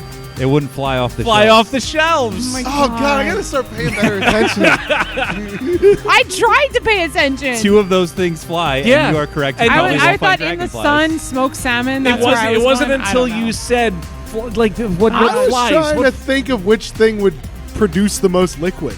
Is what I was thinking. We're thinking too hard, apparently. Fair. It's called seagull wine. And it's simple to make. You get Oh a my dead God. seaguel, you put it in a Oh my bottle, God. and you let it ferment in the sun. That's it. This is Wild. de-escalating All right, quickly. but here's the thing: I would drink that too. All right, Well, keep going. so would someone on the internet, and they had some tasting notes, and I'm going to tell you what they are. Oh no. Okay. All right. This journalist, she said, if you opened up a Toyota's carburetor and drank the leftover fluid from inside, that would be pretty close. It goes down hard and settles in even worse. But I must say, it sure gets people inebriated in a hurry, and the next day's hangover is nothing short of spectacular. You'll feel like you've been repeatedly beaten over the head by a giant, seagull. So we have one question left. Fuck seagulls. We're going to add up the scores really quick to see who's in No, danger of let's being not. punished and Let's who not. is fairly Let's safe. not. Dan has 2 points. Once again, sitting pretty. Also just got delivered some food, so now he's eating. He's got this. you got doesn't the need- hot and honey chicken wrap from Stickman Brews. It's a specialty and it is delicious. with a There side you of mac and cheese. You can choose from one of 4 sides here at Stickman Brews and Roasters with all of your sandwich items. They are delicious and a little bit fun. Dan has 2 points, so he's pretty well safe. Steph and Ethan both only have 1 point, so a punishment could be in your future. At least it's not a pussy You're nipple, right. whatever If the fuck Steph that was. loses, we're just gonna only make her drink a can of the IPA. That would be worse. That's what we than should the do. dump bucket. We should take all the IPAs on tap and mix all those together. It would be the same as just drinking one IPA. Yeah, it would Refer to Because my New they're all England. the Yeah, same. refer to my New England IPA rant from earlier.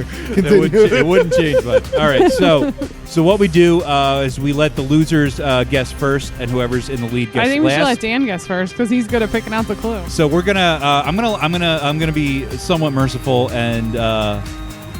Actually, yeah, Dan's gonna guess first. I had that backwards. Oh, shit. And let All right, Steph all right. guess last, Okay. just to have the best chance of saving yourself. So, finally, Dan, you are going to guess first on this one. We return again to Asia Oh, and the fuck. long traditions of making rice I can't wine guess what he guesses though because with nightmarish things. Fuck. These are usually born of the folkloric belief of vague medical benefits. Today, we are talking about one that's called Tezi Sanbian Ju. It purports to increase vitality due to the inclusion of not 1, but 3 eyeballs, tongues, or penises. I need you to read the whole thing again. I actually know what this is. Fuck. I genuinely know what this Wait, stuff you're is. going last. Dan is going first, and he needs to not pick what you're going to pick. Dan, what do you think it is? I think I might need to hear it again. Sorry, I was too busy eating this delicious wrap. Because it's It going to is go delicious, Dan, the Ethan, hot and Steph, honey right? wrap- Because if honey you and I chicken get wrap it, from it's Stickman tie, Brews. and all 3 of us have You to do really the shouldn't have punish. said that you knew what it was. All right, Dan. It's an Asian rice wine called Let's Tezi pray he says the wrong thing. Sanbianju that increases vitality and has 3 eyeballs, tongues, or penises.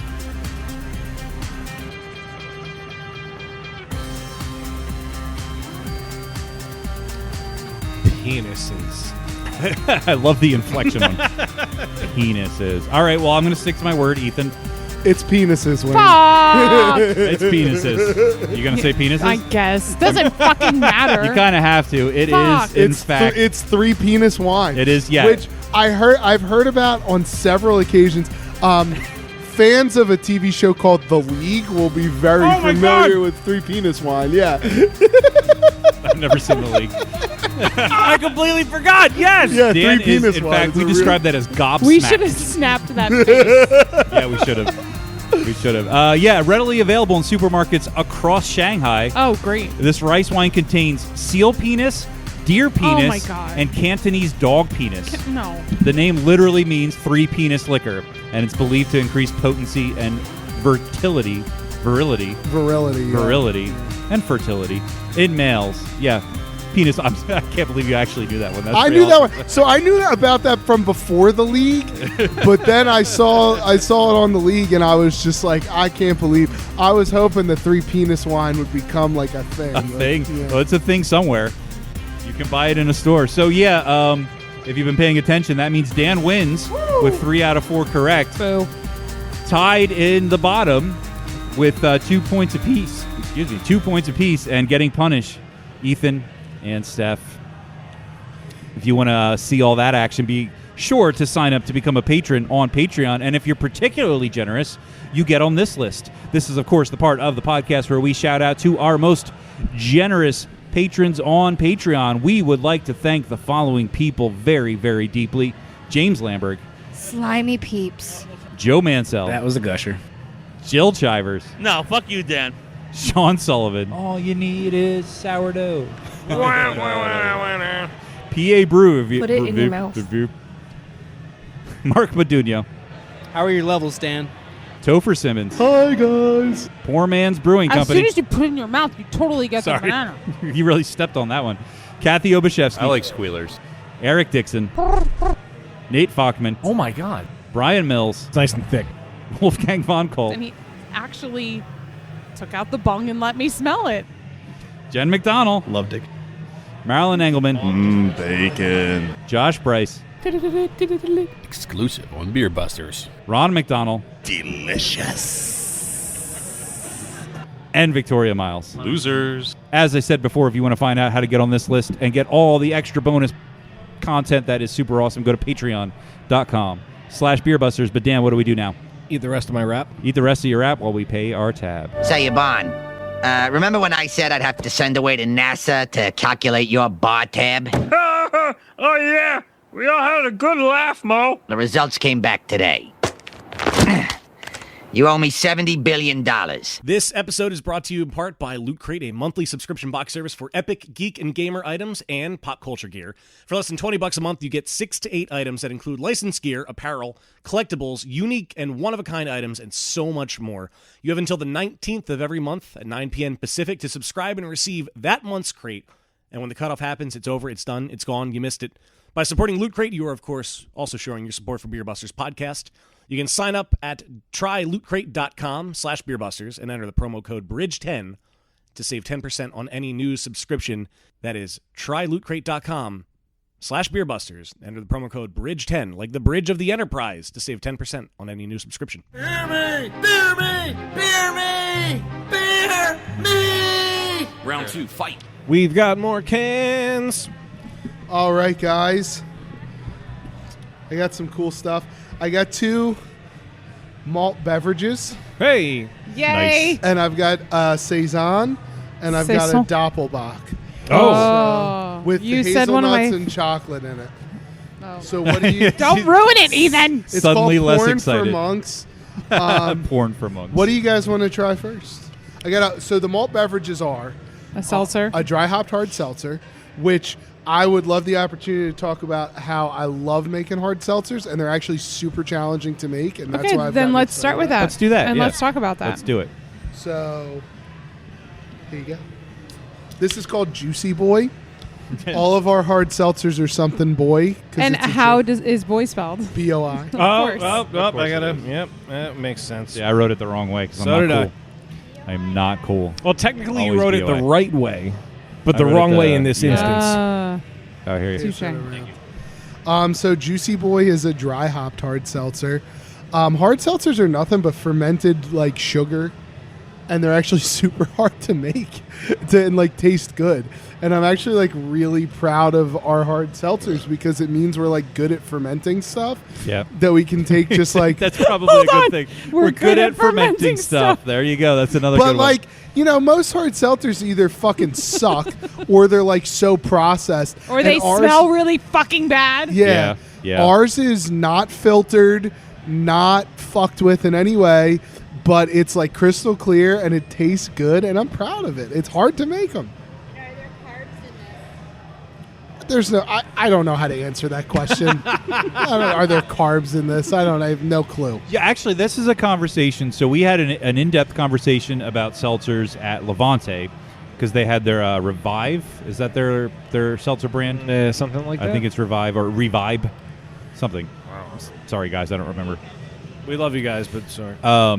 But we also drank a lot of beer and got like really silly that night, so I don't really remember much of the. We drank a lot of beer. We always do. At Levante. Yeah, we always do. And there was the night is still young. There's always like 12 people on the podcast when we're there. Because they have 97 people who work at their brewery. Yeah, they do. They do. They really do. But they talked about having to, speaking of carbs in there, having to have like the nutrition facts labels because of how it's classified as a... You're only required to have the nutrition facts labels on things if your company is a certain size or you have a certain amount of employees. But you never they have see 97 employees, so apparently the magic number is 97. 96. However many people are working there. Yeah. One time, but you don't see that on like beers from like big beer companies. No, it depends on the product, but no, you do. There's a nutritional facts label on like a lot of, or it's like on the case. Like it doesn't necessarily have to be on the bottle, but there's a nutrition facts on like some part of the packaging of every like Budweiser beer product. There is a nutritional fact label. It's it's cool. I think they're fun. I think they're fun to make. I think they're fun to drink. Juicy Boy is tasty. You want Snapchat? Yes. Oh. It's a dry hopped hard seltzer. It tastes good. Sugar. It's nothing but corn sugar. Well, yeah, I guess it's. I mean, any kind of. It's either sucrose or glucose or whatever corn sugar, whatever kind of corn sugar is. Seltzer Coast. Yeah. It's nothing. Yeah, it's nothing crazy. I don't know how many fucking carbs are in it. I don't. All of them. Do you know the ABV? They're usually like 4 or 5-ish. It's right? like 4.5. Yeah. It's very refreshing. It's got what's interesting to me is that the aroma and the taste are actually quite different. Like from the aroma, it didn't taste the way I expected. Yeah. It just is like nice and refreshing, but it smells hoppy, but it tastes like fruity. Yeah, almost. exactly. Yeah. You don't expect it. And so what's the process? And I feel like we talked about this before too, but what's the process? Of actually making it? Like how you mix up some sugar and some water, and then you add yeast. You add yeast and just leave it. And like various other stuff that I'm not willing to say on the podcast because I'll be honest with you. And I love to talk shit. Yeah. But this is not a shit talk. I genuinely believe of all of our products, like it's debatable. We say we're the best beer in southeastern Pennsylvania. It's clearly a joke when we say it. Although I think our beer is good. Yeah. But like our seltzer's better than every other craft brewery's hard seltzer. We make a much better hard seltzer than everybody the fuck else for a couple of reasons that I know very specifically what they are, but like I'm not going to reveal on your podcast what we're doing differently. Yeah. But yeah, most small breweries hard seltzers suck because they're not doing certain things because frankly they're following the Brewer Supply Group released all these guidelines for how people should make hard seltzers, like tips to try and get people to buy stuff to make the hard seltzer, and it's all dumb advice. It's all really bad advice. But everybody they're all took following it. that. Yeah. Well, and I feel like a lot of them have been rushed to market too because it was a sudden trend that like all of a sudden. Yeah, ours was rushed to market too. Yeah. I just wasn't a home brewer immediately before I opening opened my own brewery. Yeah, that's fair. That does make a big difference in a lot of respects. You want to drink this other weird malt beverage I have? What is that? So I tried to make a fancy hard iced tea. Oh, God. So this is a 5% alcohol mead that is flavored with iced tea. Is that why there are iced tea bags over there? Because yeah, there's a bunch of extra, and now we've just been drinking them. So, side note, I am choosing to get involved in like cold brewing tea. Yeah, and I follow you on Facebook. Yeah, the tea I ordered just showed up today. I got the delivery confirmation. I'm so excited to go home and put this in a container and drink it tomorrow. Nice. So what is this called? This is called Super Passion Extra Craft. Okay. And it is essentially it's a short mead with tea added to it and a little bit of lemon. Is it black tea? Yeah, black tea. Okay. I'm just going to tell people they need to follow us on Snapchat because I just storied some of the most amazing fucking things of you guys. Steph drunk? I think what gave that away? Why don't you just put Snapchat on your phone? I never use it, and it's only on my phone. I have Snapchat on my but phone, you don't have the but Beer it's Buster. signed into my Snapchat. And you can't like switch accounts easily on Snapchat. I still have I still too. That's why. You want another cup, I guys? got a still lot of too. cups. I still do. Anybody else catch that? That's weird. I can't tell if I like it or not. Yeah, it's fucking weird, isn't it? It is weird. It didn't hit the mark. It's like earthy and lemon. Yeah, it's weird. Yeah. I fucking love it. Oh, I was supposed to save some of that. I mean, I would definitely like drink a can of Do you it. see what's happening right now? Yeah. My God. I mean, it does taste a bit like. I mean, it tastes Toaster. like unsweetened tea and lemon, but it tastes like a weird unsweetened tea and lemon. Because it's made out of honey. Yeah. Well, yeah. It's mead. It's a short mead with tea in it. So it's any fucking weird. Any like particular honey, or you just kind of got like whatever? It was like this local honey that's Jim and Kate's neighbor. Like has a bead thing. Okay. Yeah. Yeah, it's cool. I like it. I dig it. I think it's great. Me and my girlfriend have probably drank more of this than any customer. But I like it. I think it's funny. So the seltzers were really good at making this hard iced tea experiment was not as great. I think it's good. I encourage you to buy it, but it's weird. It is weird. It takes a bit. Like I'm on like sip number 4, and I'm liking it more. Yeah. It is. I weird. wouldn't drink Steph's- it cold, Steph's got to a be face. honest with you. I wouldn't drink I it. do have a face. Steph has I a would drink face. it like room temp. She's if also you got really want to be arms. classy. I think I this don't could be hate a. it. Yeah, I don't- drink it- this before I drink a New England IPA. It is, like I said, it's weird, but it's not bad. It's just odd. I think this would be a good mixer for something too. Like you It's, could. you know what it yeah. is? I think it's if you went for like a hard iced tea, it's the honey that It kind is, of gets because in it's its a way. mead, essentially, with right, an iced exactly, tea, yeah. right. But I think that if the goal was the hard iced tea, the honey kind of stops it from that. Yeah. The goal was to come up with a funny way to use this honey. That's fair. A funny way to use God, this honey. funny honey. God damn. Well, it is 20 honey. All right, so those are weird. That's the end of my weird shit. I'm gonna give you guys 2 like real beers. I do actually want to ask you something about the mead because we Yeah. did a whole mead episode, not like last summer Yeah, it was over the summer. with Rebel Hive. Go back and listen to it. It was a really good episode. There was a bird. There was a bird. That's in the punishment video. You can see the bird. But we probably talked about it, and again, my memory's terrible. But can you make mead here? Is that like allowed under your license? Yeah, there's like alcohol limits. Right. Yeah. I mean, we definitely. I mean, can. nobody told This me I is not- can't, This so. is not illegal. No. There are alcohol limits. So like anything that is fermented and not distilled under 8% alcohol is so, considered yeah, a okay. malt beverage. Right. The term malt beverage has nothing to do with whether or not there's malt in it. It's just like another piece of evidence that like people make laws and regulate stuff without having any fucking idea what they're regulating and or what words mean, right? So like the term malt beverage does not actually mean there's malt in it. It just means it's fermented and not distilled and under a certain alcohol content. So as long as we're under that alcohol content and we didn't distill anything, we can do It's it. perfectly fine. Yeah. Which is why brewers can make seltzer too, I imagine. Yeah, why brewers can make seltzer, brewers Yeah. can make cider. Yeah. Could make a wine cooler if we wanted to. Cooler. A Smirnoff Ice-esque drink. Do you think wine Oh, coolers are those going to were get the cool? days. I miss Smirnoff Ice. Smirnoff I Ice. want to bring a Smirnoff Ice do they not make it anymore? I don't drink it Oh, no, anymore. I assume they do. They do. They do. When I was, I was I super was young when I iced drank that. recently. I actually. was too. Yeah. And it was on the fucking podcast. I would drink one. Me and my high school girlfriend, Danielle Bocelli, shout out if she's listening.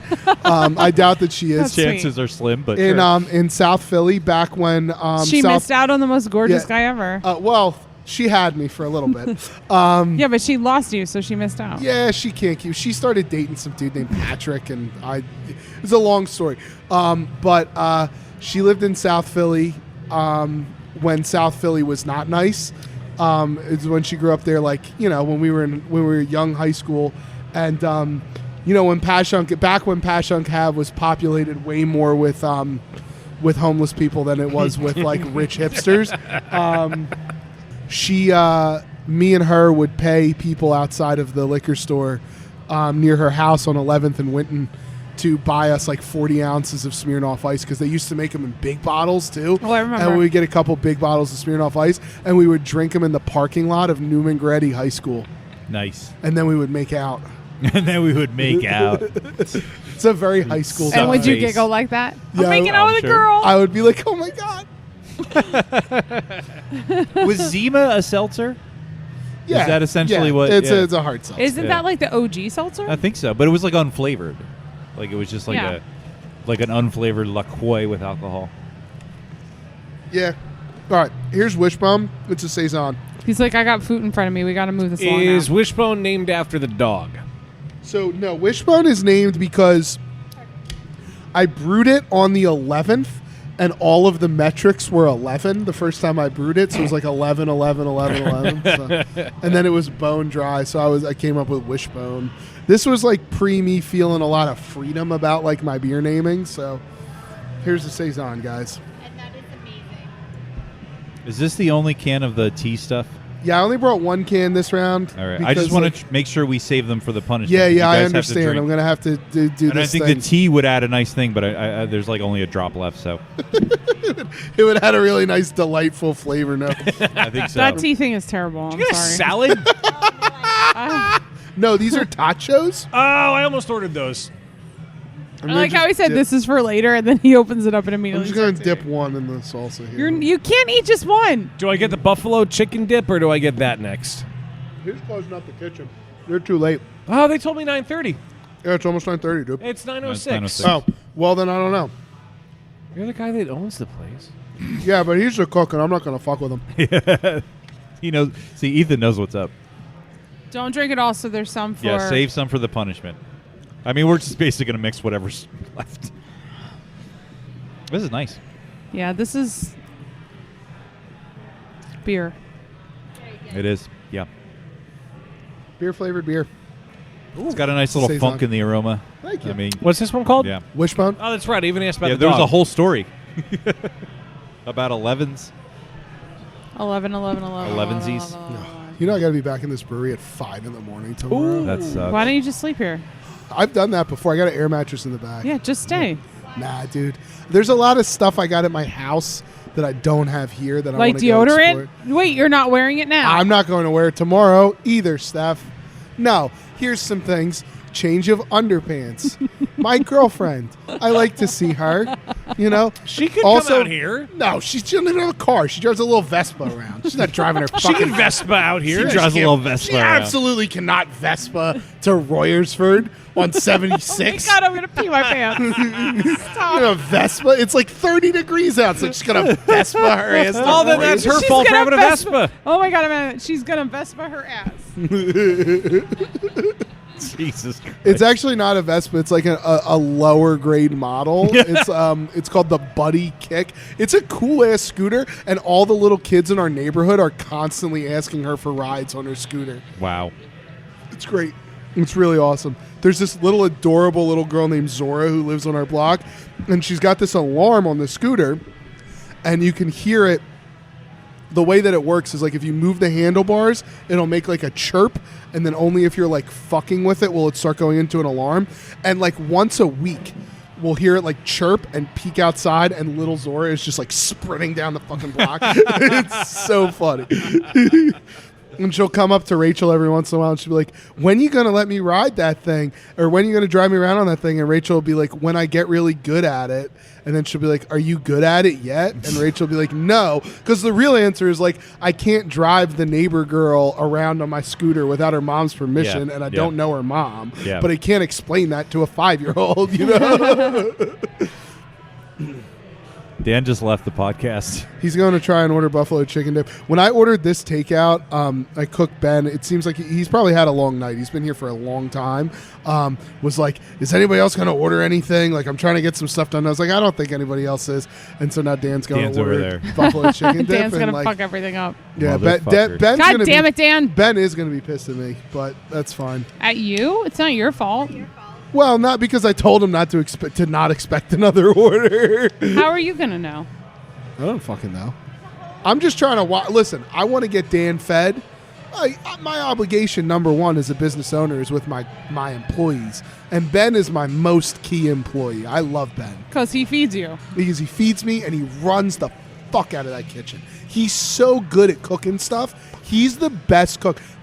Benjamin Donald Mauger is the Chuck Norris of fucking cooking.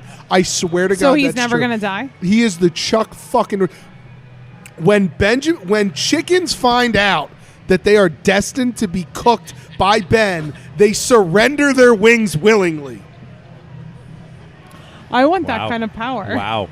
That's impressive. He is if he takes an international flight, the restaurants go out of fucking business because the second he steps off the plane, everyone in that country is full. I smell coffee. I don't know. I just opened this beer, but it doesn't have coffee in it. There you go. So this is Porn for Monks. Porn for Monks. It's a Doppelbock with hazelnuts and chocolate in it. Why'd you gotta fuck a Doppelbock? Because I can't sell a regular Doppelbock, Steph. I'm in this business to make money. I'm the dope man. That's a shame. You know, I really like Troganator. Every time I think of Doppelbocks, I know it's like everywhere, but it is one of my go-to beers. It's great. I love Troganator. I love Troganator. Yeah, it's great. I love Trogs. Trogs is the most mentioned brewery Troegs on the Stickman podcast. Oh, really? We all love Trogs, yeah. I saw a post recently on Facebook, so it must be true. I think it was breweries in PA, and it was like an infographic map of the most popular breweries in every state, and PA was Trogs. Yeah, I believe that. Yeah. I can't wait to hear what you guys were talking about. You talked about there was chicken wings and Chuck Norris. Oh, God damn it. So Benjamin Donald Mager is the cook in Royersford. Okay. And he is the Chuck Norris of cooking. Okay. He's fucking incredible. Cool. He's just unbelieving. If you ever got food from Ben and you didn't like it, it's not because he over-seasoned it. It's because you under-tasted it. You understand what I'm saying? He's fucking incredible. He's the best cook I've ever seen. Nice. He's so good at his job. Wait, he just came out here. Was Ben, that do you him? want to be on the podcast? Do you want to say something on the podcast? No, I didn't wear my teeth to Oh, okay. Well, I'm over here ranting about He how also has fucking good at Castle your job you Grayskull on his are. fucking shirt, which is pretty awesome. Yeah. Ben is the fucking man. He's the best cook I've ever fucking worked with, and I want everybody to know that Ben is the fucking best. That's awesome. Yeah. His food is amazing. Yeah, that wrap was delicious. Yeah. And I went with the buffalo chicken dip. Yeah, he's a fucking man. So if Ben is the Chuck Norris of cooks, what is the cook at your other location? At Chester Springs? Yeah. Vince is Bruce is Lee? kind of like, no, Vince is sort of in a different genre, right? Like, he's not really karate kicking people. Like, Okay. Ben is like karate Like the kicking Yo-Yo you in Ma? the fucking face. Yeah, Vince is like the Yo-Yo Ma of bar food, right? Like, you show up at Chester Springs, right, and you order some wings, and you're like, I'm going to be kicked in the face with wings. And Vince is like, no. I'm going to delicately dance upon your tongue with these tickle chicken your wings. palates. Yeah, let me tell you about these chicken wings that Vince makes. Delicately Dance Yes, upon your keep taste trying buds. to say it. I don't think I So, can. so when Ben cooks, he's like Chuck Norris, you know? He's like, pow, pow, flavor, cool shit, fuck yeah. when Vince cooks, That's a sound clip right there. it's like right down the top. this delicate cacophony, you know? And he's like, Delicate so he cacophony. makes Ben's wings. He's got all these like incredible fucking different sauces and whatever. Vince's- cacophony. I don't know how. I know. Okay. Wait, Steph write is it too down. drunk for spelling. But so Vince is like smoking these wings, and then he's grilling them, and he's putting like lemon pepper butter on them. It's like a whole different thing. You know, they're different guys. They have different styles. They're both awesome. They're both funny as shit. They're fun guys. One time, Vince took 3 vacation days so he could go watch 3 Fish concerts in a row. If that tells you anything about Vince. Yeah, it does. It does. His girlfriend is also a delight. And she, every time we post a picture about Vince on Instagram, his girlfriend Eva DMs us and says things like, that cook is hot. And I really like that, and I love their relationship because of that. So, like, they're both fucking awesome.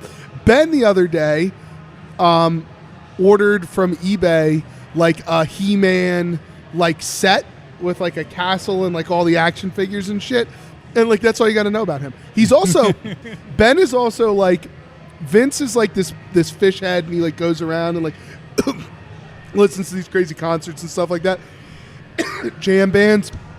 Ben is like 1 degree removed from a professional poker player.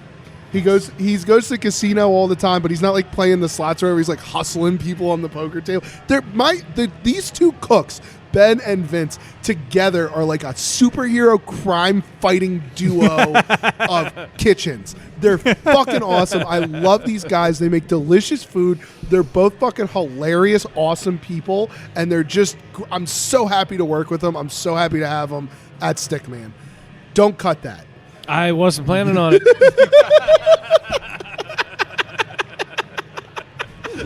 I'm a little buzzed too. I gotta be honest with you.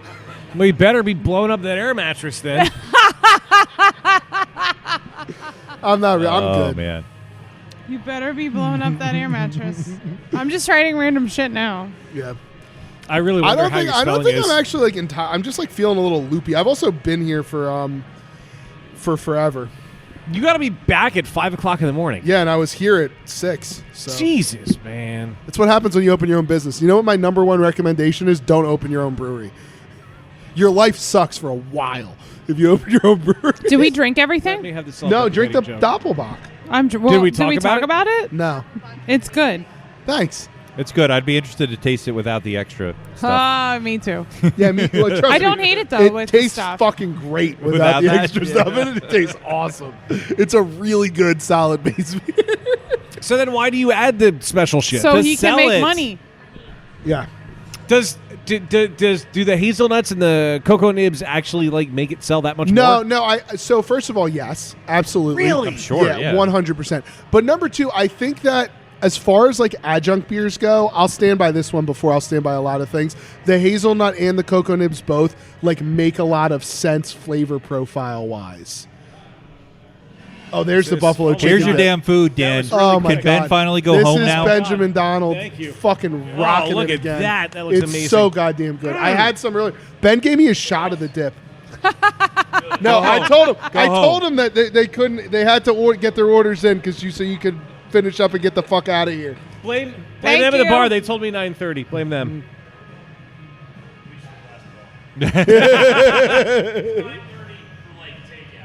Oh Yeah. shit!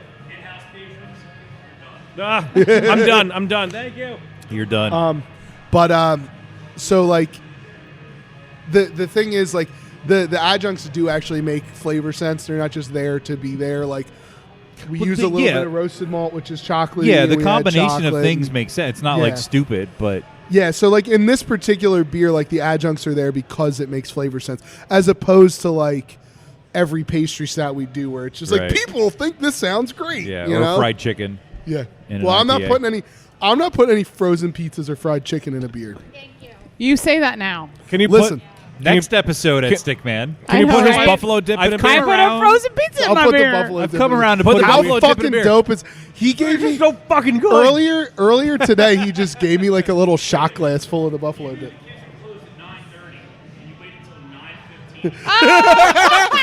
Ben's out here telling Dan that he's a dick.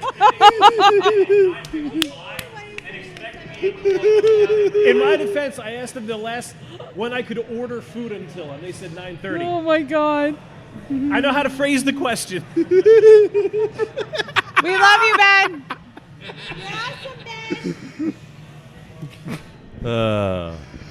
Oh my god. You know, I love Ben. my He's God. the fucking man. I'm gonna go on Yelp and rate this 1 star now. Everything Chef was yelled great at about my experience, except The chef yelled at me. No, that's part of the experience here. Because sometimes Ben will bartend, like he'll hang out with the customers out in the fucking customer area, and it's like everybody gets a kick out of him. Ben also does trivia on Thursdays here, and What? it is hilarious. Yeah, Ben is the host for trivia on Thursdays at Stickman. And it is the best. It is the best.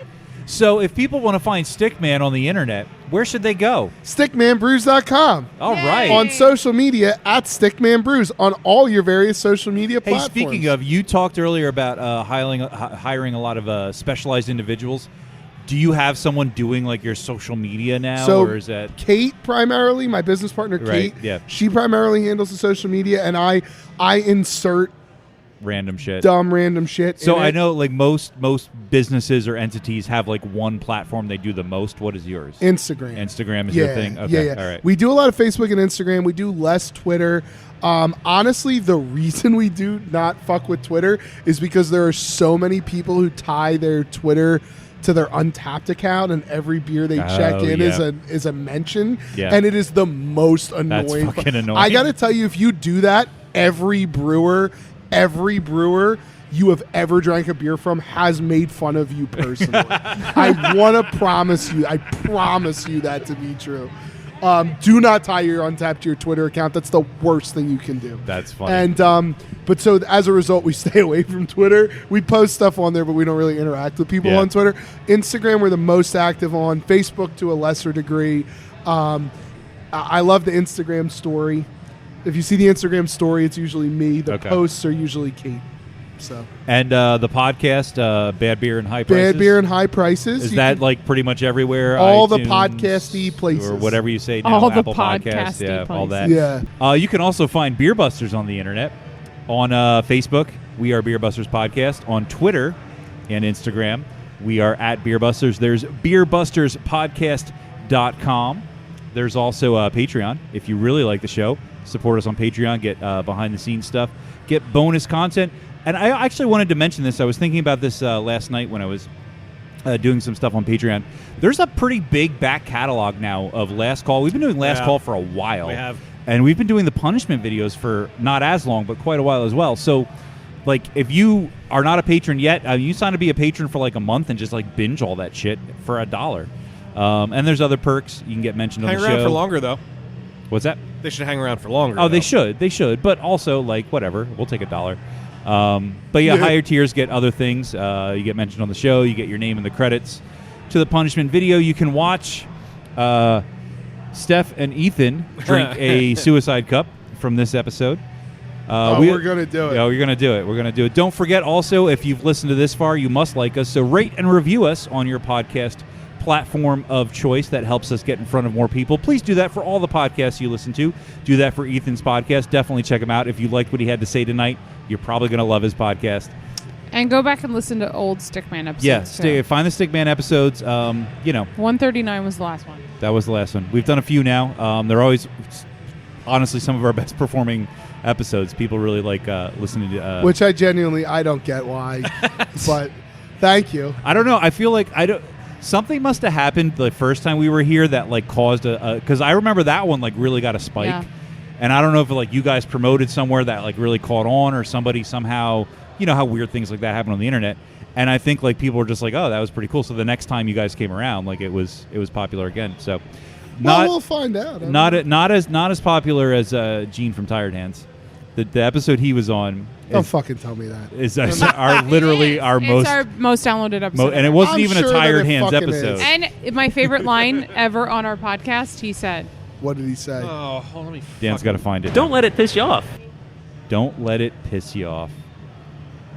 Words to live by. He was talking to me. He was. Yeah, we were about New England IPA. Imagine what we were talking about. Can you imagine? Unfortunately, my friends, this brings us to the end of another episode. Fuck, I have to pee again. Beer Busters. Steph has to pee again. Why are you doing the outro? Because Dan's still eating. It's always great to come to Stickman. Great to have There's Ethan. nothing in his mouth right now. Even though your other compatriots couldn't join us tonight. I hope they feel better, of course. They're we miss ailing. you, Kate. We Check miss out you, Stickman. Jen. I hope you have Wawa meatballs. Multiple locations. The podcast we've mentioned multiple times. Definitely check it out. We love when we have other people who do podcasts on the show. I am not your host, but my name is Wayne Baker, and I am joined by my co-host and brewologist, Steph Hefner. and of course, Dan Baker. Remember, no squids were harmed in the making of this episode, and we will see you next time. Sorry, Paul. We're out of time.